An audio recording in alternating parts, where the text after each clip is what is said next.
ത്തിലെ ശ്രീരാധ നീലമാധവ സത്സംഗത്തിലെ എല്ലാ വൈഷ്ണവർക്കും ഇന്നത്തെ പുതിയൊരു ഭാഗവതം ക്ലാസ്സിലേക്ക് സ്വാഗതം. കൂടിയിരിക്കുന്ന എല്ലാ ഭക്തർക്കും എൻ്റെ വിനീതമായ പ്രണാമം. ഹരേ കൃഷ്ണ. ജയ രാധ മാധവ കുഞ്ച ബിഹാരി ഗോപീജന വല്ലഭ ഗിരിവരധാരി. ജയ രാധ മാധവ കുഞ്ച ബിഹാരി ഗോപീജന വല്ലഭ ഗിരിവരധാരി. യശോദനന്ദന വ്രജ ജനരഞ്ജന യമുന തിരവനചാരി. യശോദനന്ദന വ്രജ ജനരഞ്ജന യമുന തിരവനചാരി. ജയ രാധ മാധവ കുഞ്ച ബിഹാരി ഗോപീജന വല്ലഭ ഗിരിവരധാരി. ജയ ശ്രീ കൃഷ്ണ ചൈതന്യ പ്രഭു നിത്യാനന്ദ. ശ്രീ അദ്വൈത ഗദാധര ശ്രീവാസദി ഗൗരഭക്ത വൃന്ദ. ഹരേ കൃഷ്ണ കൃഷ്ണ കൃഷ്ണ ഹരേ ഹരേ, ഹരേ രാമ രാമ രാമ ഹരേ ഹരേ. ഹരേ കൃഷ്ണ കൃഷ്ണ കൃഷ്ണ ഹരേ ഹരേ, ഹരേ രാം രാം ഹരേ ഹരേ. കൃഷ്ണ ഹരേ കൃഷ്ണ കൃഷ്ണ കൃഷ്ണ ഹരേ ഹരേ, ഹരേ രാമ രാമ രാമ ഹരേ ഹരേ. ജയ രാധ മാധവ രാധേ. ജയ കൃഷ്ണ ബലറാം ജയ കൃഷ്ണ ബലറാം, കൃഷ്ണ ബലറാം ജയ കൃഷ്ണ ബലറാം. ജയ ജഗന്നാഥ ജയ ബലദേവ, സുഭദ്രമായി ജയ സുദർശന.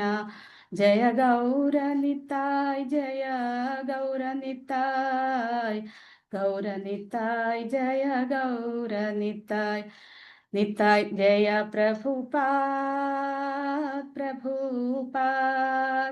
പ്രഭുപാദ് ജയ ജയ പ്രഭുപാദ്. ജയ ജയ ജയ ഗുരുദേവ്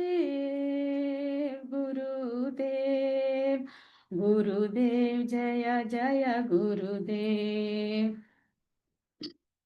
ഓം നമോ ഭഗവതേ വാസുദേവായ, ഓം നമോ ഭഗവതേ വാസുദേവായ, ഓം നമോ ഭഗവതേ വാസുദേവായ. നാരായണം നമസ്കൃത്യം നരം ചൈവ നരോത്തമം ദേവീം സരസ്വതീം വ്യാസം തതോ ജയമുദിരയേ. നഷ്ടപ്രായേഷു അഭദ്രേഷു നിത്യം ഭാഗവത സേവയാ, ഭഗവതീരുത്തമശ്ലോകേ ഭക്തിർഭവതി നൈഷ്ഠുകീം. മൂകം കരോതി വാചാലം പങ്കും ലംഘയതേ ഗിരിം, യത്കൃപാതമഹം വന്ദേ ശ്രീഗുരു ദീനതാരണം. പരമാനന്ദമാധവം ശ്രീചൈതന്യമീശ്വരം. വാഞ്ച കൽപതരൂപേശ്യ കൃപാ സിന്ധുഭ്യൈവ ച പതിതാനാം പാവനേഭ്യോ വൈഷ്ണവേഭ്യോ നമോ നമഃ. ഹരേ കൃഷ്ണ.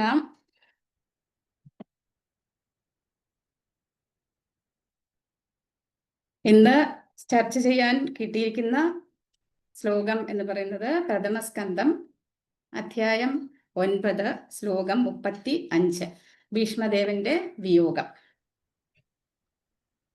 സപതി സഖിവജോ നിശമ്യ മധ്യേ നിജ പരയോർബലയോരഥം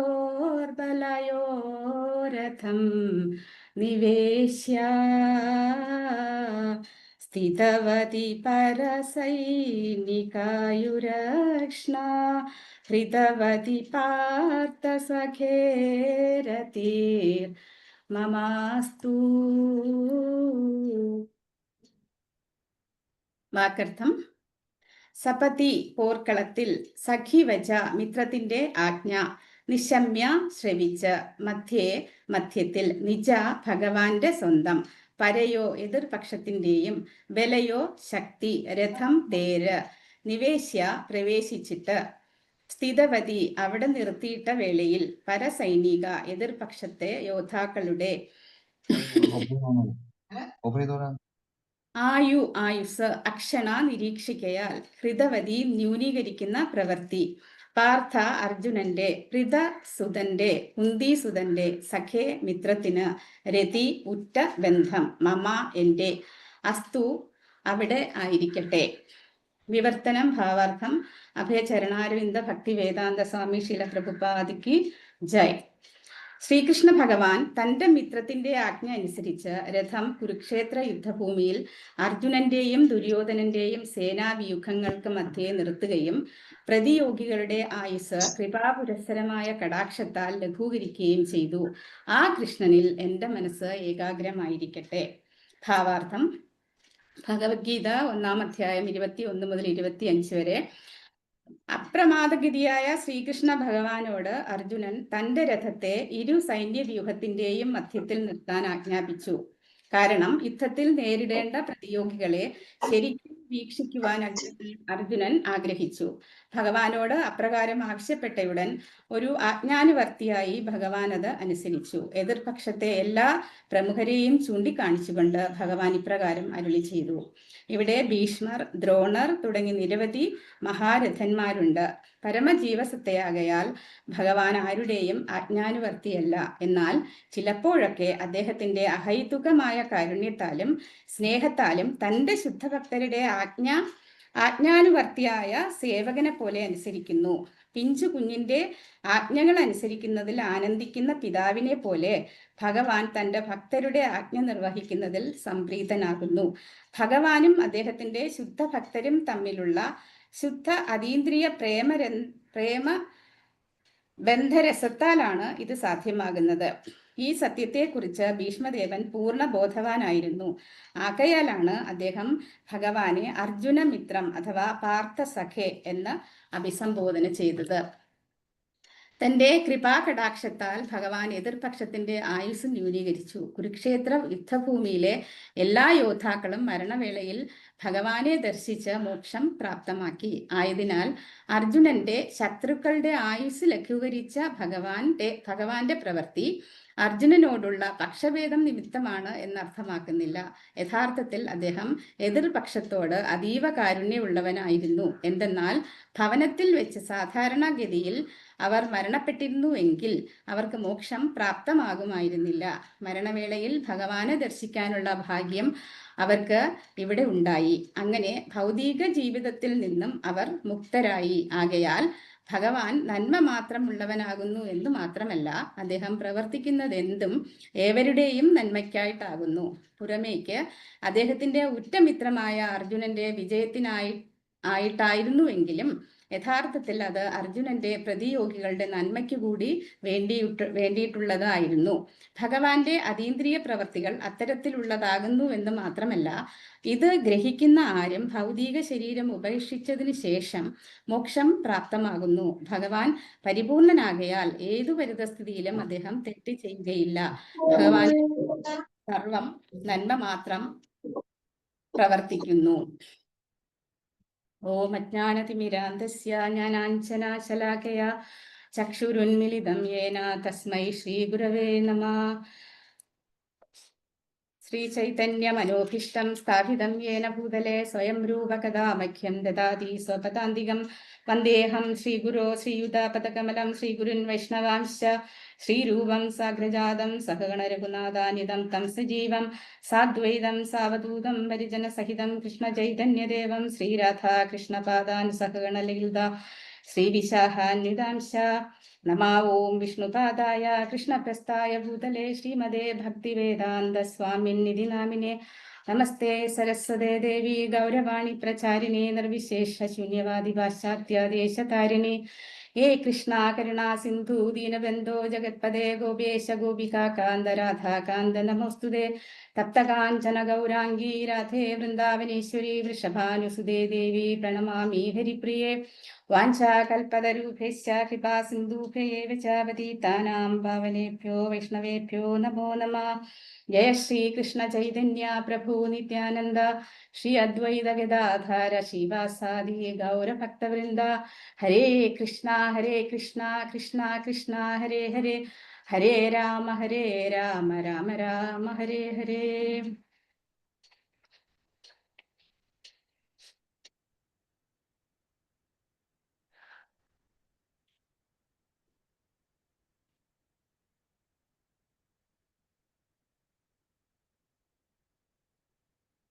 ഹരേ കൃഷ്ണ. അപ്പോ നമുക്ക് ഇന്നിവിടെ ചർച്ച ചെയ്യാൻ പറഞ്ഞിട്ടുള്ള ശ്ലോകം 9-ാം അധ്യായം 1-ാം സ്കന്ധം 35-ാമത്തെ ശ്ലോകമാണ്. വളരെ മനോഹരമായ ഒരു ശ്ലോകമാണ്. പിന്നെ ഭീഷ്മദേവന്റെ വിയോഗം എന്ന അധ്യായത്തില് വീണ്ടും ഒരു ശ്ലോകം കൂടെ എനിക്ക് ചെയ്യാൻ കഴിയുന്നത് എന്റെ ഒരു മഹാഭാഗ്യമായിട്ട് ഞാൻ കരുതുന്നു. അപ്പോ ഈ ഭാവാർത്ഥത്തില് ശ്രീല പ്രഭുപാദര് പ്രധാനപ്പെട്ട 2 തീമാണ് ഇവിടെ പറഞ്ഞിട്ടുള്ളത്. ഒന്ന്, പിഞ്ചു കുഞ്ഞിന്റെ ആജ്ഞകൾ അനുസരിക്കുന്നതിൽ ആനന്ദിക്കുന്ന പിതാവിനെ പോലെ തന്റെ ഭക്തരുടെ ആജ്ഞ നിർവഹിക്കുന്നതിൽ ഭഗവാൻ സംപ്രീതനാകുന്നു. അത് ഒരു തീം ഭഗവാൻ പ്രഭുപാദ് പറയുന്നു. മറ്റൊരെണ്ണം, ഭഗവാൻ തന്റെ കൃപാകടാക്ഷത്താൽ ഭഗവാൻ എതിർപക്ഷത്തെ എന്താ പറയുക ആയുസ് ന്യൂനീകരിച്ചു. കുരുക്ഷേത്ര ഭൂമിയിലെ എല്ലാ യോദ്ധാക്കളും മരണവേളയിൽ ഭഗവാനെ ദർശിച്ച് മോക്ഷം പ്രാപ്തമാക്കി. അതിനാൽ അർജുനന്റെ ശത്രുക്കളുടെ ആയുസ് ലഘൂകരിച്ച ഭഗവാന്റെ പ്രവൃത്തി അർജുനനോടുള്ള പക്ഷഭേദം നിമിത്തമാണ് എന്ന അർത്ഥമില്ല, അല്ലെ? അവിടെ അപ്പൊ നമ്മൾ ഇവിടെ 2-ാമത്തെ ഒരു തീം എന്ന് പറയുമ്പോ ഭഗവാൻ പാർഷ്യലാണോ അതോ ഇമ്പാർഷ്യലാണോ എന്നുള്ളതാണ് ഇവിടെ നമ്മൾ ചർച്ച ചെയ്യാൻ പോകുന്നത്. കാരണം പ്രഭുപാദ് ഇവിടെ പറഞ്ഞിട്ടുണ്ട്, യോദ്ധാക്കളെല്ലാം എന്താണ് കുരുക്ഷേത്ര ഭൂമിയിൽ ഭഗവാനെ കണ്ടുകൊണ്ട് ശരീരം വെടിഞ്ഞു, അതുകൊണ്ട് അവർക്ക് ഭഗവത് ധാമം പോകാൻ കഴിഞ്ഞു എന്ന് പറയുന്നു. മറ്റൊരു സൈഡിൽ നോക്കുകയാണെങ്കിൽ ഭഗവാൻ ഡീമൻസിനെയൊക്കെ കൊന്നിട്ടുണ്ടല്ലേ, പൂതന, ഹിരണ്യകശിപു, അവരെയൊക്കെ ഭഗവാൻ വധിച്ചിട്ടുണ്ട്. അപ്പോ ഭഗവാൻ പാർഷ്യലാണോ എന്നുള്ളൊരു സംശയം നമ്മുടെ ഉള്ളിലുണ്ടാവാം, അല്ലെ? 7th കാൻഡോയില് യുധിഷ്ഠിര മഹാരാജാവ് ശ്രീ നാരദ മുനിയോട് ചോദിക്കുന്നുണ്ട്, ഭഗവാൻ പാർഷ്യലാണോ എന്ന് ചോദിക്കുന്നുണ്ട്. അപ്പോ നമുക്ക് ഇന്ന് ചർച്ച ചെയ്യുന്ന ഈ ശ്ലോകം വെച്ച് നോക്കുമ്പോൾ അത് നമുക്ക് കൂടുതലായിട്ട് എന്താ പറയാ ഒരു ഡീപ്പായിട്ട് എന്താ പറയാ ചിന്തിക്കേണ്ടിയിരിക്കുന്നു. അപ്പോ ഇതില് 4-ാമത്തെ അധ്യായം, ഭഗവത്ഗീതയിലെ 4-ാമത്തെ അധ്യായത്തില് 11-ാമത്തെ ശ്ലോകത്തില് ഭഗവാൻ പറയുന്നുണ്ട്, യേ യഥാമാം പ്രപദ്യന്തെ താംസ്തഥൈവ ഭജാമ്യഹം മമ വർത്മാ അനുവർത്തന്തെ മനുഷ്യ പാർത്ഥ സർവശഃ. അപ്പം ഭഗവാൻ ഇവിടെ എന്താ പറയണെന്ന് വെച്ചിട്ടുണ്ടെങ്കിൽ, എന്നെ ശരണം പ്രാപിക്കുന്നതനുസരിച്ച് അവർക്കെല്ലാം ഞാൻ തക്കതായിട്ടാണ് പ്രതിഫലം നൽകുന്നു എന്നാണ്. എങ്ങനെയാണോ എന്നെ ഡിവോട്ടീസ് അല്ലെ ഭക്തന്മാർ എങ്ങനെയാണോ എന്നെ അഭിമുഖീകരിക്കുന്നത് അതനുസരിച്ചായിരിക്കും എൻ്റെ പ്രതിഫലം അവർക്ക് കിട്ടുക എന്ന് പറയുന്നത്. അപ്പൊ ഇവിടെ നമ്മൾ നോക്കുമ്പോൾ ഭഗവാന്റെ 2 ക്വാളിറ്റീസ് ആണ് കാണുന്നത്. എന്തൊക്കെയാണ്? ഭഗവാന്റെ പാർഷ്യാലിറ്റി എന്ന് പറയാം, ഇംപാർഷ്യാലിറ്റി എന്ന് പറയാം. അപ്പൊ നമ്മൾ ഈ പാർഷ്യാലിറ്റി ഇംപാർഷ്യാലിറ്റി എന്ന് വരുമ്പോൾ ഒന്ന് റെസിപ്രോക്കൽ ആണെന്നും, അല്ലെ, എന്ന് വെച്ചാൽ പരസ്പര പൂരകം എന്ന് പറയാം. 2-ാമത്തേത് മേഴ്സിഫുൾ, കരുണാമയനാണെന്നും ആണ് നമ്മൾ മനസ്സിലാക്കേണ്ടത്. അപ്പോ ഇതില് നമ്മൾ പൂതനെയും ഹിരണ്യകശിപുവിനെയും ഒക്കെ ഭഗവാൻ വധിക്കുന്നുണ്ട്. അവിടെ എന്താ പ്രൂവ് ചെയ്യുന്നത്? ഭഗവാൻ കാരുണ്യവാനാണ്, അല്ലെ? അത് കാരുണ്യവാനായിട്ട് വരുന്നു. ഇനിയുള്ള ചർച്ചയിൽ നമുക്ക് കുറച്ചുകൂടെ മനസ്സിലാക്കാൻ സാധിക്കും. അതുപോലെ തന്നെ ശ്രീല പ്രഭുപാദ് ഈ ഭാവാർത്ഥത്തിൽ പറയുന്നുണ്ട്, ഈ എല്ലാ യോദ്ധാക്കളെയും ഭഗവാന്റെ ഭഗവാന് എഗൻസ്റ്റ് ആയിട്ടായിരുന്നു എല്ലാ യോദ്ധാക്കളും യുദ്ധം ചെയ്തത്. ഭഗവാൻ എഗൻസ്റ്റ് ആയിട്ടും അതുപോലെ തന്നെ പാണ്ഡവർക്ക് എഗൻസ്റ്റ് ആയിട്ടുമായിരുന്നു അവർ യുദ്ധം ചെയ്തത്. പക്ഷേ അവരെല്ലാം ഭഗവാന്റെ മനോഹരമായ രൂപം, ഭഗവാന്റെ മനോഹരമായ ആ മുഖം കണ്ടുകൊണ്ടാണ് മരിച്ചത്. അതുകൊണ്ടെല്ലാം അവർക്ക് എന്ത് പറ്റി? അവർക്ക് ഭഗവാന്റെ ധാമത്തിലെത്താൻ കഴിഞ്ഞു. അതിന് വളരെ മനോഹരമായ ഒരു ശ്ലോകം ശ്രീമദ് ഭാഗവതത്തിലെ 3-ാമത്തെ കാൻറ്റോയില് 2-ാമത്തെ അധ്യായത്തില് 20-ാമത്തെ ശ്ലോകം പറയുന്നുണ്ട്. തഥൈവ ചാന്യേ നരലോകവീര യയാഘവേ കൃഷ്ണമുഖാരവിന്ദം നേത്രൈ പിബന്ധോ നയനാഭിരാമം പാർത്ഥാസ്ത്രപൂതാ പരമാപുരസ്യ. പാർത്ഥാസ്ത്രപൂതാ പരമാപുരസ്യ. അർജുനന്റെ അമ്പുകൾ, അല്ലെ, അമ്പുകൾ അവരെ പൂത എന്ന് പറഞ്ഞാല് പരിശുദ്ധമാക്കപ്പെട്ടു.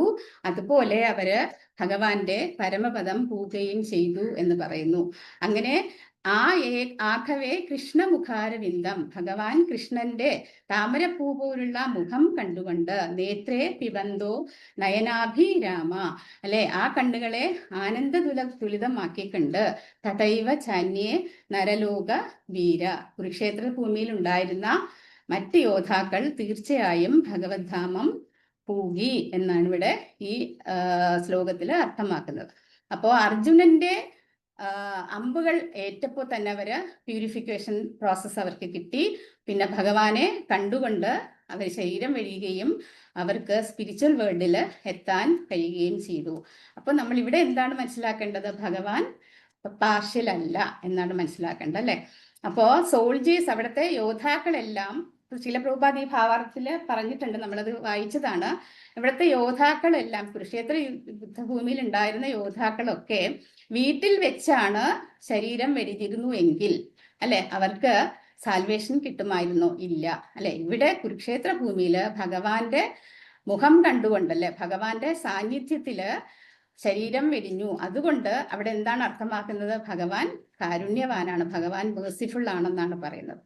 അതുപോലെ ഭഗവാൻ പൂതനയോടും അതുപോലെ മറ്റ് എന്താ പറയാ കുരുക്ഷേത്ര ഭൂമിയിലെ എല്ലാ യോദ്ധാക്കളോടും ഭഗവാൻ എന്തായിരുന്നു?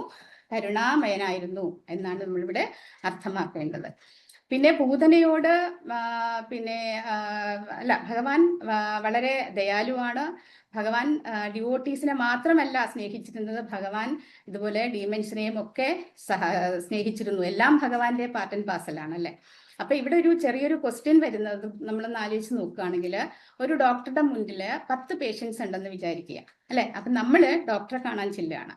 ഡോക്ടറെ കാണാൻ ചെല്ലുമ്പോൾ അവിടെ ഇരിക്കുന്ന ഒരാൾ പറയുകയാണ്, ഈ ഡോക്ടർ പാർഷ്യലാണ്, ഈ ഡോക്ടർ നല്ലതല്ല എന്നൊരാൾ പറയുന്നു. അപ്പൊ മറ്റൊരാൾ പറയാണ്, അല്ലല്ല, ഡോക്ടർ ഈക്വൽ ആണ്, എല്ലാ പേരെയും ഡോക്ടർ ഒന്നുപോലെയാണ് കാണുന്നത് എന്നൊരാള് പറയാണ്. അപ്പൊ ഇവിടെ എന്താ ഡോക്ടർ ചെയ്യുന്നത്? ഒരാൾക്ക് ഡോക്ടർ ഇഞ്ചക്ഷൻ സജസ്റ്റ് ചെയ്യുന്നു, മറ്റൊരാൾക്ക് ഡോക്ടർ എന്ത് ചെയ്യുന്നു? മെഡിസിൻ സജസ്റ്റ് ചെയ്യുന്നു. മൂന്നാമതൊരാൾക്ക് ഡോക്ടർ എന്താ ചെയ്യുന്നത്? മരുന്നൊന്നും വേണ്ട, അല്ലെ, നല്ലപോലെ ഭക്ഷണമൊക്കെ കഴിച്ച് നന്നായിട്ട് റെസ്റ്റ് ചെയ്ത് എക്സസൈസൊക്കെ ചെയ്ത് ആ ഒരു രീതിയിൽ ലൈഫ് കൊണ്ടുപോവുക എന്ന് പറഞ്ഞു വിടുകയാണ് ചെയ്യുന്നത്. അപ്പം നമ്മൾ ഇവിടെ എന്താ ചിന്തിക്കുന്നത്? ഡോക്ടർ ഈക്വൽ ആണോ അല്ലെങ്കിൽ ഇമ്പാർഷ്യൽ ആണോ? എന്താ ഇവിടെ ചെയ്യുന്നത്? അപ്പൊ ഈ അനാലജിയിൽ പറയുന്നത് ഡോക്ടർ ഈക്വൽ ആണല്ലേ. അതിലെ ക്രൈറ്റീരിയ എന്താന്ന് വെച്ചിട്ടുണ്ടെങ്കിൽ എന്താണ്? ഡോക്ടർ എല്ലാവർക്കും എന്താ പറയാ ഡിഫറെന്റ് ടൈപ്സ് ഓഫ് മെഡിസിൻ കൊടുക്കുകയാണ്, അല്ലെ? പലർക്കും പലതരത്തിലുള്ള ട്രീറ്റ്മെന്റ് കൊടുക്കുകയാണ്. അതുകൊണ്ട് നമുക്ക് ഡോക്ടർ പാർഷ്യൽ എന്ന് പറയാൻ പറ്റില്ല, അല്ലെ? ഡോക്ടറുടെ ഇന്റൻഷൻ എന്താണ്? എല്ലാ പേരെയും സഹായിക്കുക എന്നുള്ളതാണ് ഡോക്ടറുടെ ഇന്റൻഷൻ. അല്ലാതെ എല്ലാ പേർക്കും ഒരുപോലത്തെ ട്രീറ്റ്മെന്റ് കൊടുത്താലേ ഡോക്ടർ ഈക്വൽ ആവുള്ളൂ എന്ന് വരുന്നില്ല, അല്ലെ? ഡോക്ടർ ഓരോ പേഷ്യന്റിന്റെ അസുഖം അനുസരിച്ചാണ് ഡോക്ടർ ട്രീറ്റ്മെന്റ് ചെയ്യുന്നത്. അതുപോലെ ഇന്റൻഷൻ എന്ന് പറയുമ്പോൾ അതാണ്. പക്ഷെ എന്താ, ഡോക്ടർ പേഷ്യൻസിനെ ഡിഫറെന്റ് ആയിട്ട് ട്രീറ്റ് ചെയ്യുന്നു. അതുപോലെ തന്നെ ഭഗവാന്റെ ഇന്റൻഷൻ എന്ന് പറഞ്ഞാൽ എല്ലാവരെയും ഈക്വൽ ആയിട്ട് സ്നേഹിക്കുക, അല്ലെ? എല്ലാവരെയും ഭഗവത്ധാമത്തിൽ എത്തിക്കുക. പക്ഷേ ഭഗവാൻ നമ്മളെ ഓരോരുത്തരെയും നമ്മളുടെ ഭഗവാനോടുള്ള അപ്രോച്ച് എങ്ങനെയാണോ അതുപോലെയാണ് ഭഗവാൻ നമ്മളെ ട്രീറ്റ് ചെയ്യുന്നത്. അപ്പോൾ ഈ ഒരു ഉദാഹരണത്തിൽ കൂടെ നമുക്ക് കുറച്ചെങ്കിലും മനസ്സിലായിട്ടുണ്ടാവും. എൻ്റെ വിശകലനം എങ്ങനെയാണെന്ന് എനിക്കറിയില്ല, മനസ്സിലായിട്ടുണ്ടാവും എന്ന് വിചാരിക്കുന്നു. അതുപോലെ ഇവിടെ നല്ലൊരു ഫിലോസഫിക്കൽ പോയിന്റ് പറയുന്നുണ്ട്. നമ്മൾ ഇസ്കോണിലെ ഓരോ ഡിവോട്ടീസും മനസ്സിലാക്കേണ്ട കാര്യമാണ്, നമ്മൾ അത് അറിഞ്ഞിരിക്കണം, അല്ലെ? ഭഗവാൻ ഈക്വൽ ആണ്. ഭഗവാൻ എന്ന് പറഞ്ഞാൽ ലവിങ് ആണ്, ഭഗവാൻ കെയറിങ് ആണ്, അല്ലെ? ഭഗവാൻ ഇംപാർഷ്യലാണ്. പക്ഷേ ഭഗവാൻ നമ്മൾ ഓരോരുത്തരെയും ട്രീറ്റ് ചെയ്യുന്നത് നമ്മളുടെ കഴിവ് പോലെ, നമ്മളുടെ ഭഗവാനിലുള്ള ശരണാഗതി പോലെ ആയിരിക്കണം ഭഗവാൻ നമ്മളെ ട്രീറ്റ് ചെയ്യുന്നത്. അതുപോലെ തന്നെ ചൈതന്യ മഹാപ്രഭുവിൻ്റെ വൃന്ദാവൻ യാത്രയില് സനാതന ഗോസ്വാമിയോട് ഭഗവാൻ ഇത് പറയുന്ന ഒരു ശ്ലോകമുണ്ട്, വളരെ ബ്യൂട്ടിഫുൾ ആയിട്ട് എക്സ്പ്ലെയിൻ ചെയ്തിട്ടുണ്ട്. ആത്മാരാമശ്ച മുനയോ നിർഗ്രന്ഥ അപ്വിരുക്രമേ കുർവന്തി അഹൈതുക്കും ഭക്തി ഇത്തം ഭൂതഗണോഹരി. ആത്മാരാമശ്ച മുനയോ, അല്ലെ? ആത്മസാൽക്കാരം സിദ്ധിച്ച, അതായത് ഭൗതിക വാഞ്ചകൾ അതൊന്നും ആകർഷിക്കപ്പെടാത്ത ആൾക്കാരെയാണ് നമ്മൾ ആത്മാരാമൻ എന്ന് പറയുന്നത്, അല്ലെ? അപ്പോ അങ്ങനെയുള്ളവര് ഭഗവാന്റെ സേവനത്തിലേക്ക് ആകർഷിക്കപ്പെടുന്നു എന്നാണ് ഇവിടെ പറയുന്നത്, അല്ലെ? ആ ഭഗവാനെ ഹരി, അല്ലെ? ഹരി എന്ന് വിളിക്കുന്നു, ഹരിയെ ശ്രീകൃഷ്ണൻ എന്ന് വിളിക്കുന്നു. ശ്രീകൃഷ്ണൻ എന്ന് വിളിക്കുമ്പോൾ എന്ത് നമ്മൾ അർത്ഥമാക്കുന്നത്? അദ്ദേഹത്തിന് ആകർഷകമായ സവിശേഷതകൾ ഉണ്ട്, അല്ലെ? ആകർഷിക്കപ്പെടുന്നവനാണ് ശ്രീകൃഷ്ണൻ എന്ന് പറയുന്നത്. അപ്പോൾ ഇവിടെ അത്രയും ക്വാളിറ്റീസ് ഉള്ള ഭഗവാനാണ്. ഈ ഒരു ശ്ലോകത്തിനെ വെച്ചുകൊണ്ട് ശ്രീ ചൈതന്യ മഹാപ്രഭു ഭഗവാന്റെ 3 ക്വാളിറ്റീസ് ആണ് ചൈതന്യ ചരിതാമൃതത്തിൽ കൂടെ പറയുന്നത്. ഐശ്വര്യം എന്ന് പറഞ്ഞാൽ ഒപ്പുലൻസ്, മാധുര്യം എന്ന് പറഞ്ഞാൽ സ്വീറ്റ്നെസ്, കാരുണ്യം എന്ന് പറഞ്ഞാൽ കമ്പാഷൻ, ദയ. അതിലും ഒരു ശ്ലോകം ചൈതന്യ ചരിതാമൃതം മധ്യലീലയില് 24-ാമത്തെ അധ്യായത്തിൽ 42-ാമത്തെ ശ്ലോകം പറയുകയാണ്. ഐശ്വര്യ മാധുര്യ കാരുണ്യേ സ്വരൂപ പൂർണത ഭക്തവാത്സല്യ ആത്മപര്യന്ത വദാന്യത. ഐശ്വര്യ മാധുര്യ കാരുണ്യ സ്വരൂപ പൂർണത, ഐശ്വര്യത്തിന്റെയും മാധുര്യത്തിന്റെയും കാരുണ്യത്തിന്റെയും പൂർണ്ണ സ്വരൂപമാണ് ഭഗവാൻ ശ്രീകൃഷ്ണൻ, അല്ലെ? ഭക്തവാത്സല്യ ആത്മപര്യന്ത വധാന്യത എന്ന് പറഞ്ഞിട്ടുണ്ടെങ്കിൽ ഭഗവാന്റെ ഭക്തവാത്സല്യത്തെ സംബന്ധിച്ചിടത്തോളം സ്വന്തം ഭക്തർക്ക് തന്നെ നൽകുന്ന ഒരു മഹാമനസ്കനാണ്. അതുകൊണ്ടാണ് ആ 3 ക്വാളിറ്റീസ് പറയുന്നത്. ഭക്തവാത്സല്യം വന്നു കഴിഞ്ഞാൽ ഭഗവാനെ തന്നെ നമുക്ക് സമർപ്പിക്കും എന്നുള്ളതാണ് ഇവിടെ പറയുന്നത്. അപ്പോ അതില് ശരിക്കും നമ്മൾ മനസ്സിലാക്കേണ്ടെന്ന് പറയുമ്പോൾ ആത്മപര്യന്ത വദായന, ഭഗവാനെ തന്നെ നമ്മൾക്ക് തരും എന്നുള്ളതാണ് പറയുന്നത്. അതുപോലെ തന്നെ ശ്രീല പ്രഭുപാദര് അതിലെ പർപ്പട്ടിൽ എഴുതിയിട്ടുണ്ട്, ഭഗവാൻ എന്താ ചെയ്യുന്നത് ഇവിടെ നമ്മൾ കണ്ടു, അല്ലെ? ഒരു എന്താ പറയാ, ഒരു ഭക്തന്റെ ഓർഡർ സ്വീകരിച്ചുകൊണ്ടാണ് ഈ സേനാ മധ്യത്തില് രഥം കൊണ്ട് നിർത്താൻ അർജുനൻ പറയുമ്പോൾ ചെയ്യുന്നതല്ലേ. അതെന്തുകൊണ്ടാണ്? ഭഗവാൻ അത്രയും ഡിവോട്ടീസിനെ ഇഷ്ടമാണ്. അദ്ദേഹത്തിന് എന്താ പറയാ, അദ്ദേഹത്തിന്റെ കുട്ടികളെ അത്രയും കാര്യമാണ്. നമ്മളിവിടെ നേരത്തെ കണ്ടു, ആദ്യത്തെ തീം പറഞ്ഞപ്പോൾ നമ്മൾ കണ്ടു, എന്താണ്? പിഞ്ചു കുഞ്ഞിന്റെ ആജ്ഞകൾ അനുസരിക്കുന്നതിൽ ആനന്ദിക്കുന്ന പിതാവിനെ പോലെയാണ് ഭഗവാൻ തന്റെ ഭക്തരുടെ ആജ്ഞ നിർവഹിക്കുന്നതിൽ സംപ്രീതനാകുന്നത്. അതുപോലെ തന്നെ ഇവിടെ ചൈതന്യ ചരിതാമൃതത്തിലെ ശ്രീ ചൈതന്യ മഹാപ്രഭു സനാതന ഗോസ്വാമിയോട് പറയുന്നത് ഭഗവാൻ കംപ്ലീറ്റ്ലി ഡിവോട്ടീസിന് നൽകും എന്നാണ് ഇവിടെ പറയുന്നത്. പിന്നെ ഭഗവത്ഗീതയിൽ ഒരുപാട് ശ്ലോകങ്ങൾ പറയുന്നുണ്ട് പാർഷ്യാലിറ്റി ഇംപാർഷ്യാലിറ്റിയെ കുറിച്ചിട്ട്. 9-ാമത്തെ അധ്യായത്തില് 29-ാമത്തെ ശ്ലോകം പറയുന്നു, സമൂഹം സർവഭൂതേഷു നമേ ദേഷ്യോസ്തി ന പ്രിയ ഏ ഭജന്തി തുമാം ഭക്ത്യാ മയി തേഷു ചാപ്യഹം. ഇവിടെ ഭഗവാൻ പറയുന്നു, എനിക്ക് ആരോടും അസൂയയില്ല, ആരോടും പക്ഷപാതമില്ല, അല്ലെ? എല്ലാത്തിനോടും സമഭാവനയാണ് എനിക്കുള്ളത്. അവിടെയും ഒരു പക്ഷേ വരുന്നുണ്ട്. ഭക്തി പുരസരം ആരാണോ എന്നെ സേവിക്കുന്നത് അയാൾ എൻ്റെ സുഹൃത്തും ഞാൻ അയാളുടെ സുഹൃത്തുമാണ് എന്നിവിടെ ഭഗവാൻ പറയുകയാണ്. അവിടെ ശ്രീല പ്രഭുപാദർ ആ ശ്ലോകത്തില് ഒരു അനാലജി പറയുന്നുണ്ട്. ഹരേ കൃഷ്ണ. ഒരു സ്വർണ്ണ മോതിരത്തില് ഒരു ഡയമണ്ട് വെക്കുകയാണെന്നുണ്ടെങ്കിൽ ആ ഡയമണ്ട് ഗ്ലോറിഫൈ ചെയ്യും, ആ മോതിരത്തിനും ഭംഗി കൂടും അല്ലെ. അപ്പൊ പ്രഭുപാദർ പറയുന്നത് ആ ഗോൾഡ് എന്ന് പറയുന്നത് ജീവാത്മാക്കൾ, നമ്മളെ പോലുള്ള ലിവിങ് എൻറ്റിറ്റീസ് ആണ്. ഡയമണ്ട് എന്ന് പറയുന്നത് പരമദിവ്യോത്തമ പുരുഷനായ ഭഗവാൻ ശ്രീകൃഷ്ണനാണ്. അപ്പോ ആ ഒരു സ്വർണ്ണ മോതിരത്തില് ഡയമണ്ട് ഫിറ്റ് ചെയ്യുമ്പോൾ ആ ഡയമണ്ടിന്റെ ഭംഗിയും കൂടുന്നു, ആ ഗോൾഡിന്റെ ഭംഗിയും കൂടുന്നു അല്ലെ. അവിടെ രണ്ടും, ഗോൾഡും ഡയമണ്ടും ഗ്ലോറിഫൈ ചെയ്യപ്പെടുന്നു. അതുപോലെ തന്നെ പ്രഭുപാദ് പറയുന്നു, ഭഗവാനെ അത്രത്തോളം സെർവ് ചെയ്യുന്ന, ഭഗവാനില് സറണ്ടർ ചെയ്ത ഒരു ഡിവോട്ടി, അത് രണ്ടും പേരും എന്താണ്, ഒരുപോലെ ഗ്ലോറിഫൈ ചെയ്യപ്പെടുന്നു എന്നാണ് പ്രഭുപാദ് ആ ശ്ലോകത്തിൽ കൂടെ നമ്മളെ മനസ്സിലാക്കുന്നത്. അപ്പൊ നമ്മൾ ശരിക്കും പറഞ്ഞാൽ ഭഗവാൻ ഇമ്പാർഷ്യൽ ആണ് എന്ന് അറിയുമ്പോൾ, അത് ചിന്തിക്കുമ്പോൾ തന്നെ നമ്മൾ ആലോചിക്കണം, നമ്മളൊക്കെ വളരെ ഫോർച്ചുനേറ്റ് ആണെന്നുള്ളത് നമ്മൾ മനസ്സിലാക്കണം അല്ലെ. എങ്കിലും ഭഗവാന് ഡിവോട്ടീസിനോട് ഒരു സോഫ്റ്റ് കോർണർ ഉണ്ടാവും, ഭഗവാനിൽ അർപ്പിച്ച ഡിവോട്ടിയോട് ഒരു സോഫ്റ്റ് കോർണർ ഉണ്ടാവും. അത് തന്നെയാണ് നമ്മൾ ഇന്നത്തെ ശ്ലോകത്തിൽ ചർച്ച ചെയ്യപ്പെടുന്നതും. ഭീഷ്മദേവനും അതുപോലെ തന്നെയാണല്ലോ. ഭീഷ്മദേവൻ എന്ന് പറയുമ്പോൾ ഈ ഭഗവാന്റെ റെസിപ്രോക്കേഷന് നല്ലൊരു ഉദാഹരണമാണ്. ഭഗവാന്റെ ഒരു നല്ലൊരു ഡിവോട്ടിയാണ് ഭീഷ്മദേവൻ. ഭീഷ്മദേവൻ എന്ന് പറഞ്ഞു കഴിഞ്ഞാല് 12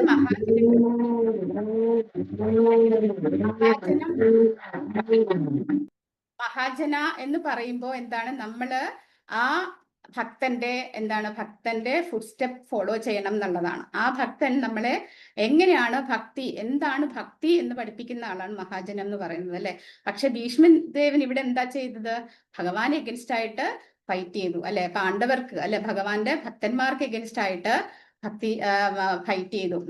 അപ്പോ ഒരു ഡിവോട്ടിയെ സംബന്ധിച്ച് അങ്ങനെ ചെയ്യുമോ അല്ലെ. പക്ഷെ ഇവിടുത്തെ ഭഗവാന്റെയും ആ ഭഗവാന്റെ ഡിവോട്ടിയായ ഭീഷ്മദേവന്റെയും ആ ഒരു അതീന്ദ്രിയമായ അടുപ്പം എന്ന് പറയുന്നത് വ്യത്യാസമാണ്. ആ ഒരു മൂഡിലാണ് ഭീഷ്മദേവൻ ഭഗവാനെ ട്രീറ്റ് ചെയ്യുന്നതും ഭഗവാൻ ഭീഷ്മദേവനോട് പ്രതികരിക്കുന്നതും അല്ലെ. അങ്ങനെ ആ ഒരു രീതിയിൽ ഭഗവാന്റെ മുഖം കണ്ടുകൊണ്ട് മരണപ്പെടണം എന്നാഗ്രഹിച്ചാണ് അപ്പോഴും ഭീഷ്മദേവൻ കുറെ കാലം ശരശയ്യയിൽ കിടന്നിരുന്നത് അല്ലെ. അപ്പോ അതുപോലെ തന്നെ ഭഗവാൻ യശോദമ്മയോടും റെസിപ്രോക്കേറ്റ് ചെയ്തിരുന്നു അല്ലെ. ആ ഒരു ദാമോദര മാസം വരുമ്പോ നമ്മള് ഭഗവാനെ ഗ്ലോറിഫൈ ചെയ്യുന്നതിനോടൊപ്പം നമ്മളെ യശോദമ്മയെയും ഗ്ലോറിഫൈ ചെയ്യാറുണ്ട് അല്ലെ. അതുപോലെ വേറെയും ഒരു ഉദാഹരണം പറയുകയാണെങ്കിൽ, ഭഗവാന് ഗോപികമാരോട് വല്ലാത്തൊരു ഇഷ്ടമുണ്ടല്ലേ. എന്തുകൊണ്ടാണ് ഗോപികമാർ ഭഗവാന് ഏറ്റവും പ്രിയപ്പെട്ടവരായത്? അത് പറയുകയാണെങ്കിൽ, ഒരിക്കല് നാരദമുനി ഭഗവാനോട് ചോദിച്ചു, ഭഗവാന്റെ ഏറ്റവും പ്രിയപ്പെട്ട ഭക്തൻ ആരാണ് എന്ന് ചോദിച്ചു. അപ്പോ ഭഗവാൻ പറഞ്ഞു, താങ്കളും എൻ്റെ ഒരു പ്രിയപ്പെട്ട ഭക്തനല്ലേ, എനിക്ക് നല്ല തലവേദനയുണ്ട്. അവിടെ ഒരു ടെസ്റ്റ് കൊടുക്കുകയാണ് ഭഗവാൻ ചെയ്യുന്നത്. എനിക്ക് നല്ല തലവേദനയാണ് അല്ലെ, ഒരു ഭക്തന്റെ പാദധൂളി എൻ്റെ തലയിൽ ഇടുകയാണെങ്കിൽ എൻ്റെ തലവേദന മാറുള്ളൂ. അപ്പോ താങ്കൾക്ക് അത് ചെയ്യാൻ പാടില്ലേ എന്ന് ചോദിച്ചപ്പോ നാരദമുനി എന്താ പറഞ്ഞത്, എനിക്ക് ചെയ്യാൻ കഴിയില്ല പ്രഭു. കാരണം ഞാന് ഭഗവാനെ ഭഗവാന്റെ തലയിൽ എൻ്റെ പാദതുളി ഇടുകയാണെന്നുണ്ടെങ്കിൽ അത് വല്ലാത്തൊരു അപരാധമാണ്. അപ്പൊ ഞാൻ നരകത്തിലേക്ക് പോകേണ്ടി വരും, അതുകൊണ്ട് ഞാനത് ചെയ്യില്ല എന്ന് പറഞ്ഞു. അങ്ങനെ ദ്വാരകാവാസികളോട് എല്ലാവരോടും ചോർന്നു അല്ലെ. അദ്ദേഹത്തിന്റെ ക്യൂൻസ് എല്ലാം അവിടെ ഉണ്ട്. അപ്പൊ അവരും താല്പര്യം കാണിച്ചില്ല. അവരും പറഞ്ഞത് എൻ്റെ പാദധൂളി തരില്ല, അത് ഒഫൻസാണ്, നരകത്തിൽ പോകുമെന്ന് പറഞ്ഞു. അങ്ങനെ ഭഗവാൻ നാരദമുനിയോട് പറഞ്ഞു, എന്നാൽ വൃന്ദാവനത്തിൽ പോയി നോക്കുക എന്ന് പറഞ്ഞു. വൃന്ദാവനത്തിൽ നാരദമുനി ചെന്നപ്പോ അവിടുത്തെ ഗോപിമാരെല്ലാം അദ്ദേഹത്തിന് ചുറ്റും വന്നിട്ട് ചോദിച്ചത്, കൃഷ്ണൻ എങ്ങനെയുണ്ട്, നമ്മുടെ കൃഷ്ണൻ എന്ത് സുഖമായിരിക്കുന്നു എന്നുള്ളതായിരുന്നു അവരുടെ ആദ്യത്തെ ചോദ്യം. അപ്പോ നാരദമുനി പറഞ്ഞു, കൃഷ്ണൻ വല്ലാത്തൊരു അവസ്ഥയിലാണ്. അപ്പോൾ അദ്ദേഹത്തിന്റെ ഒരു തലവേദനയ്ക്ക് ഒരു ശമനം കിട്ടണം എന്നുണ്ടെങ്കിൽ ഭക്തരുടെ പാദധൂളി വേണം എന്ന് പറഞ്ഞു. അത് കണ്ടിട്ടാണ് ഞാൻ ഇങ്ങോട്ട് വന്നതെന്ന് പറഞ്ഞു. അപ്പോ ഗോപികുമാര് ആദ്യം പറഞ്ഞത് ഞാൻ തരാം എന്നാണ്. എസ്പെഷ്യലി നമ്മുടെ രാധാറാണിയുടെ എല്ലാ സഖിമാരും ഒരുമിച്ച് പറയണ്ടായി. കാരണം അവരെന്താ ചെയ്യണം, അവരുടെ സ്വന്തം താല്പര്യമല്ല നോക്കുന്നത്. അവർ പറയുന്നത് ഞങ്ങൾ നരകത്തിൽ പോയാലും വേണ്ടിയില്ല, ഭഗവാന്റെ തലവേദന മാറണം എന്നുള്ളതാണ് അവര് അവിടെ പറഞ്ഞത്. അതുകൊണ്ടാണ് ഗോപികമാര് ഭഗവാൻ അത്രയും സ്പെഷ്യൽ എന്ന് നമ്മൾ പറയുന്നത്. ഇവിടെ കൃഷ്ണ കോൺഷ്യസ്നസ് ഫോർമുല എന്ന് പറയുമ്പോൾ വളരെ സിമ്പിളാണ് അല്ലെ. ഭഗവാനെ സന്തോഷിപ്പിക്കുക, അതുപോലെ തന്നെ ഭഗവാന്റെ ഡിവോട്ടീസിനെയും സന്തോഷിപ്പിക്കുക. അങ്ങനെയാണെങ്കിൽ നമ്മുടെ സ്പിരിച്വൽ ലൈഫ് വിജയകരമായി തീരും എന്നുള്ളതാണ് പറയുന്നത്. ഇവിടെ ഭഗവാന്റെ ഇന്റൻഷൻ എന്ന് പറയുന്നത് നമ്മൾ പ്രേമപൂർവം ഭഗവാന് ഓഫർ ചെയ്യുക. അപ്പൊ ഭഗവാൻ അതനുസരിച്ചിട്ട് നമ്മളുടെ എന്താ പറയുക, നമ്മളുടെ ആ ഒരു സറണ്ടറിങ് അനുസരിച്ചിട്ട് ഭഗവാൻ നമ്മളെ റെസിപ്രോക്കേറ്റ് ചെയ്യും എന്നാണ് ഇവിടെ പറയുന്നത്. അപ്പൊ അതുപോലെ തന്നെ ഒരുപാട് ശ്ലോകങ്ങളുണ്ട് ഇവിടെ.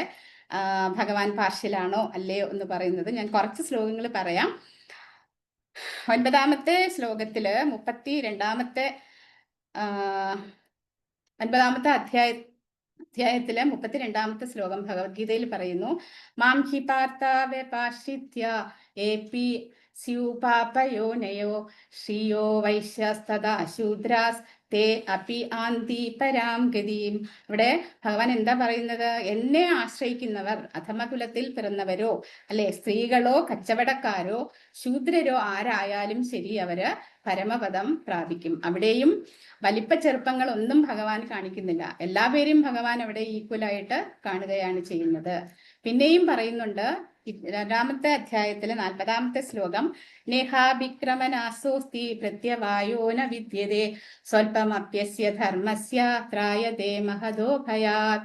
അവിടെയും പറയുന്നു അല്ലേ, ഭക്തിയില് ലാഭമോ നഷ്ടമോ ഒന്നുമില്ല എന്നുള്ളതാണ് ഇവിടെ ഭഗവാൻ പറയുന്നത്. വീണ്ടും ഒരു ശ്ലോകം 18ാമത്തെ അധ്യായത്തിൽ 61ാമത്തെ ശ്ലോകം പറയുന്നു, ഈശ്വരാ സർവഭൂതാനാം ഹൃദ്യേശാർജുന തിഷ്ഠതി ഭ്രാമയാൻ സർവഭൂതാനി യന്ത്രരൂഢാനി മായയാ.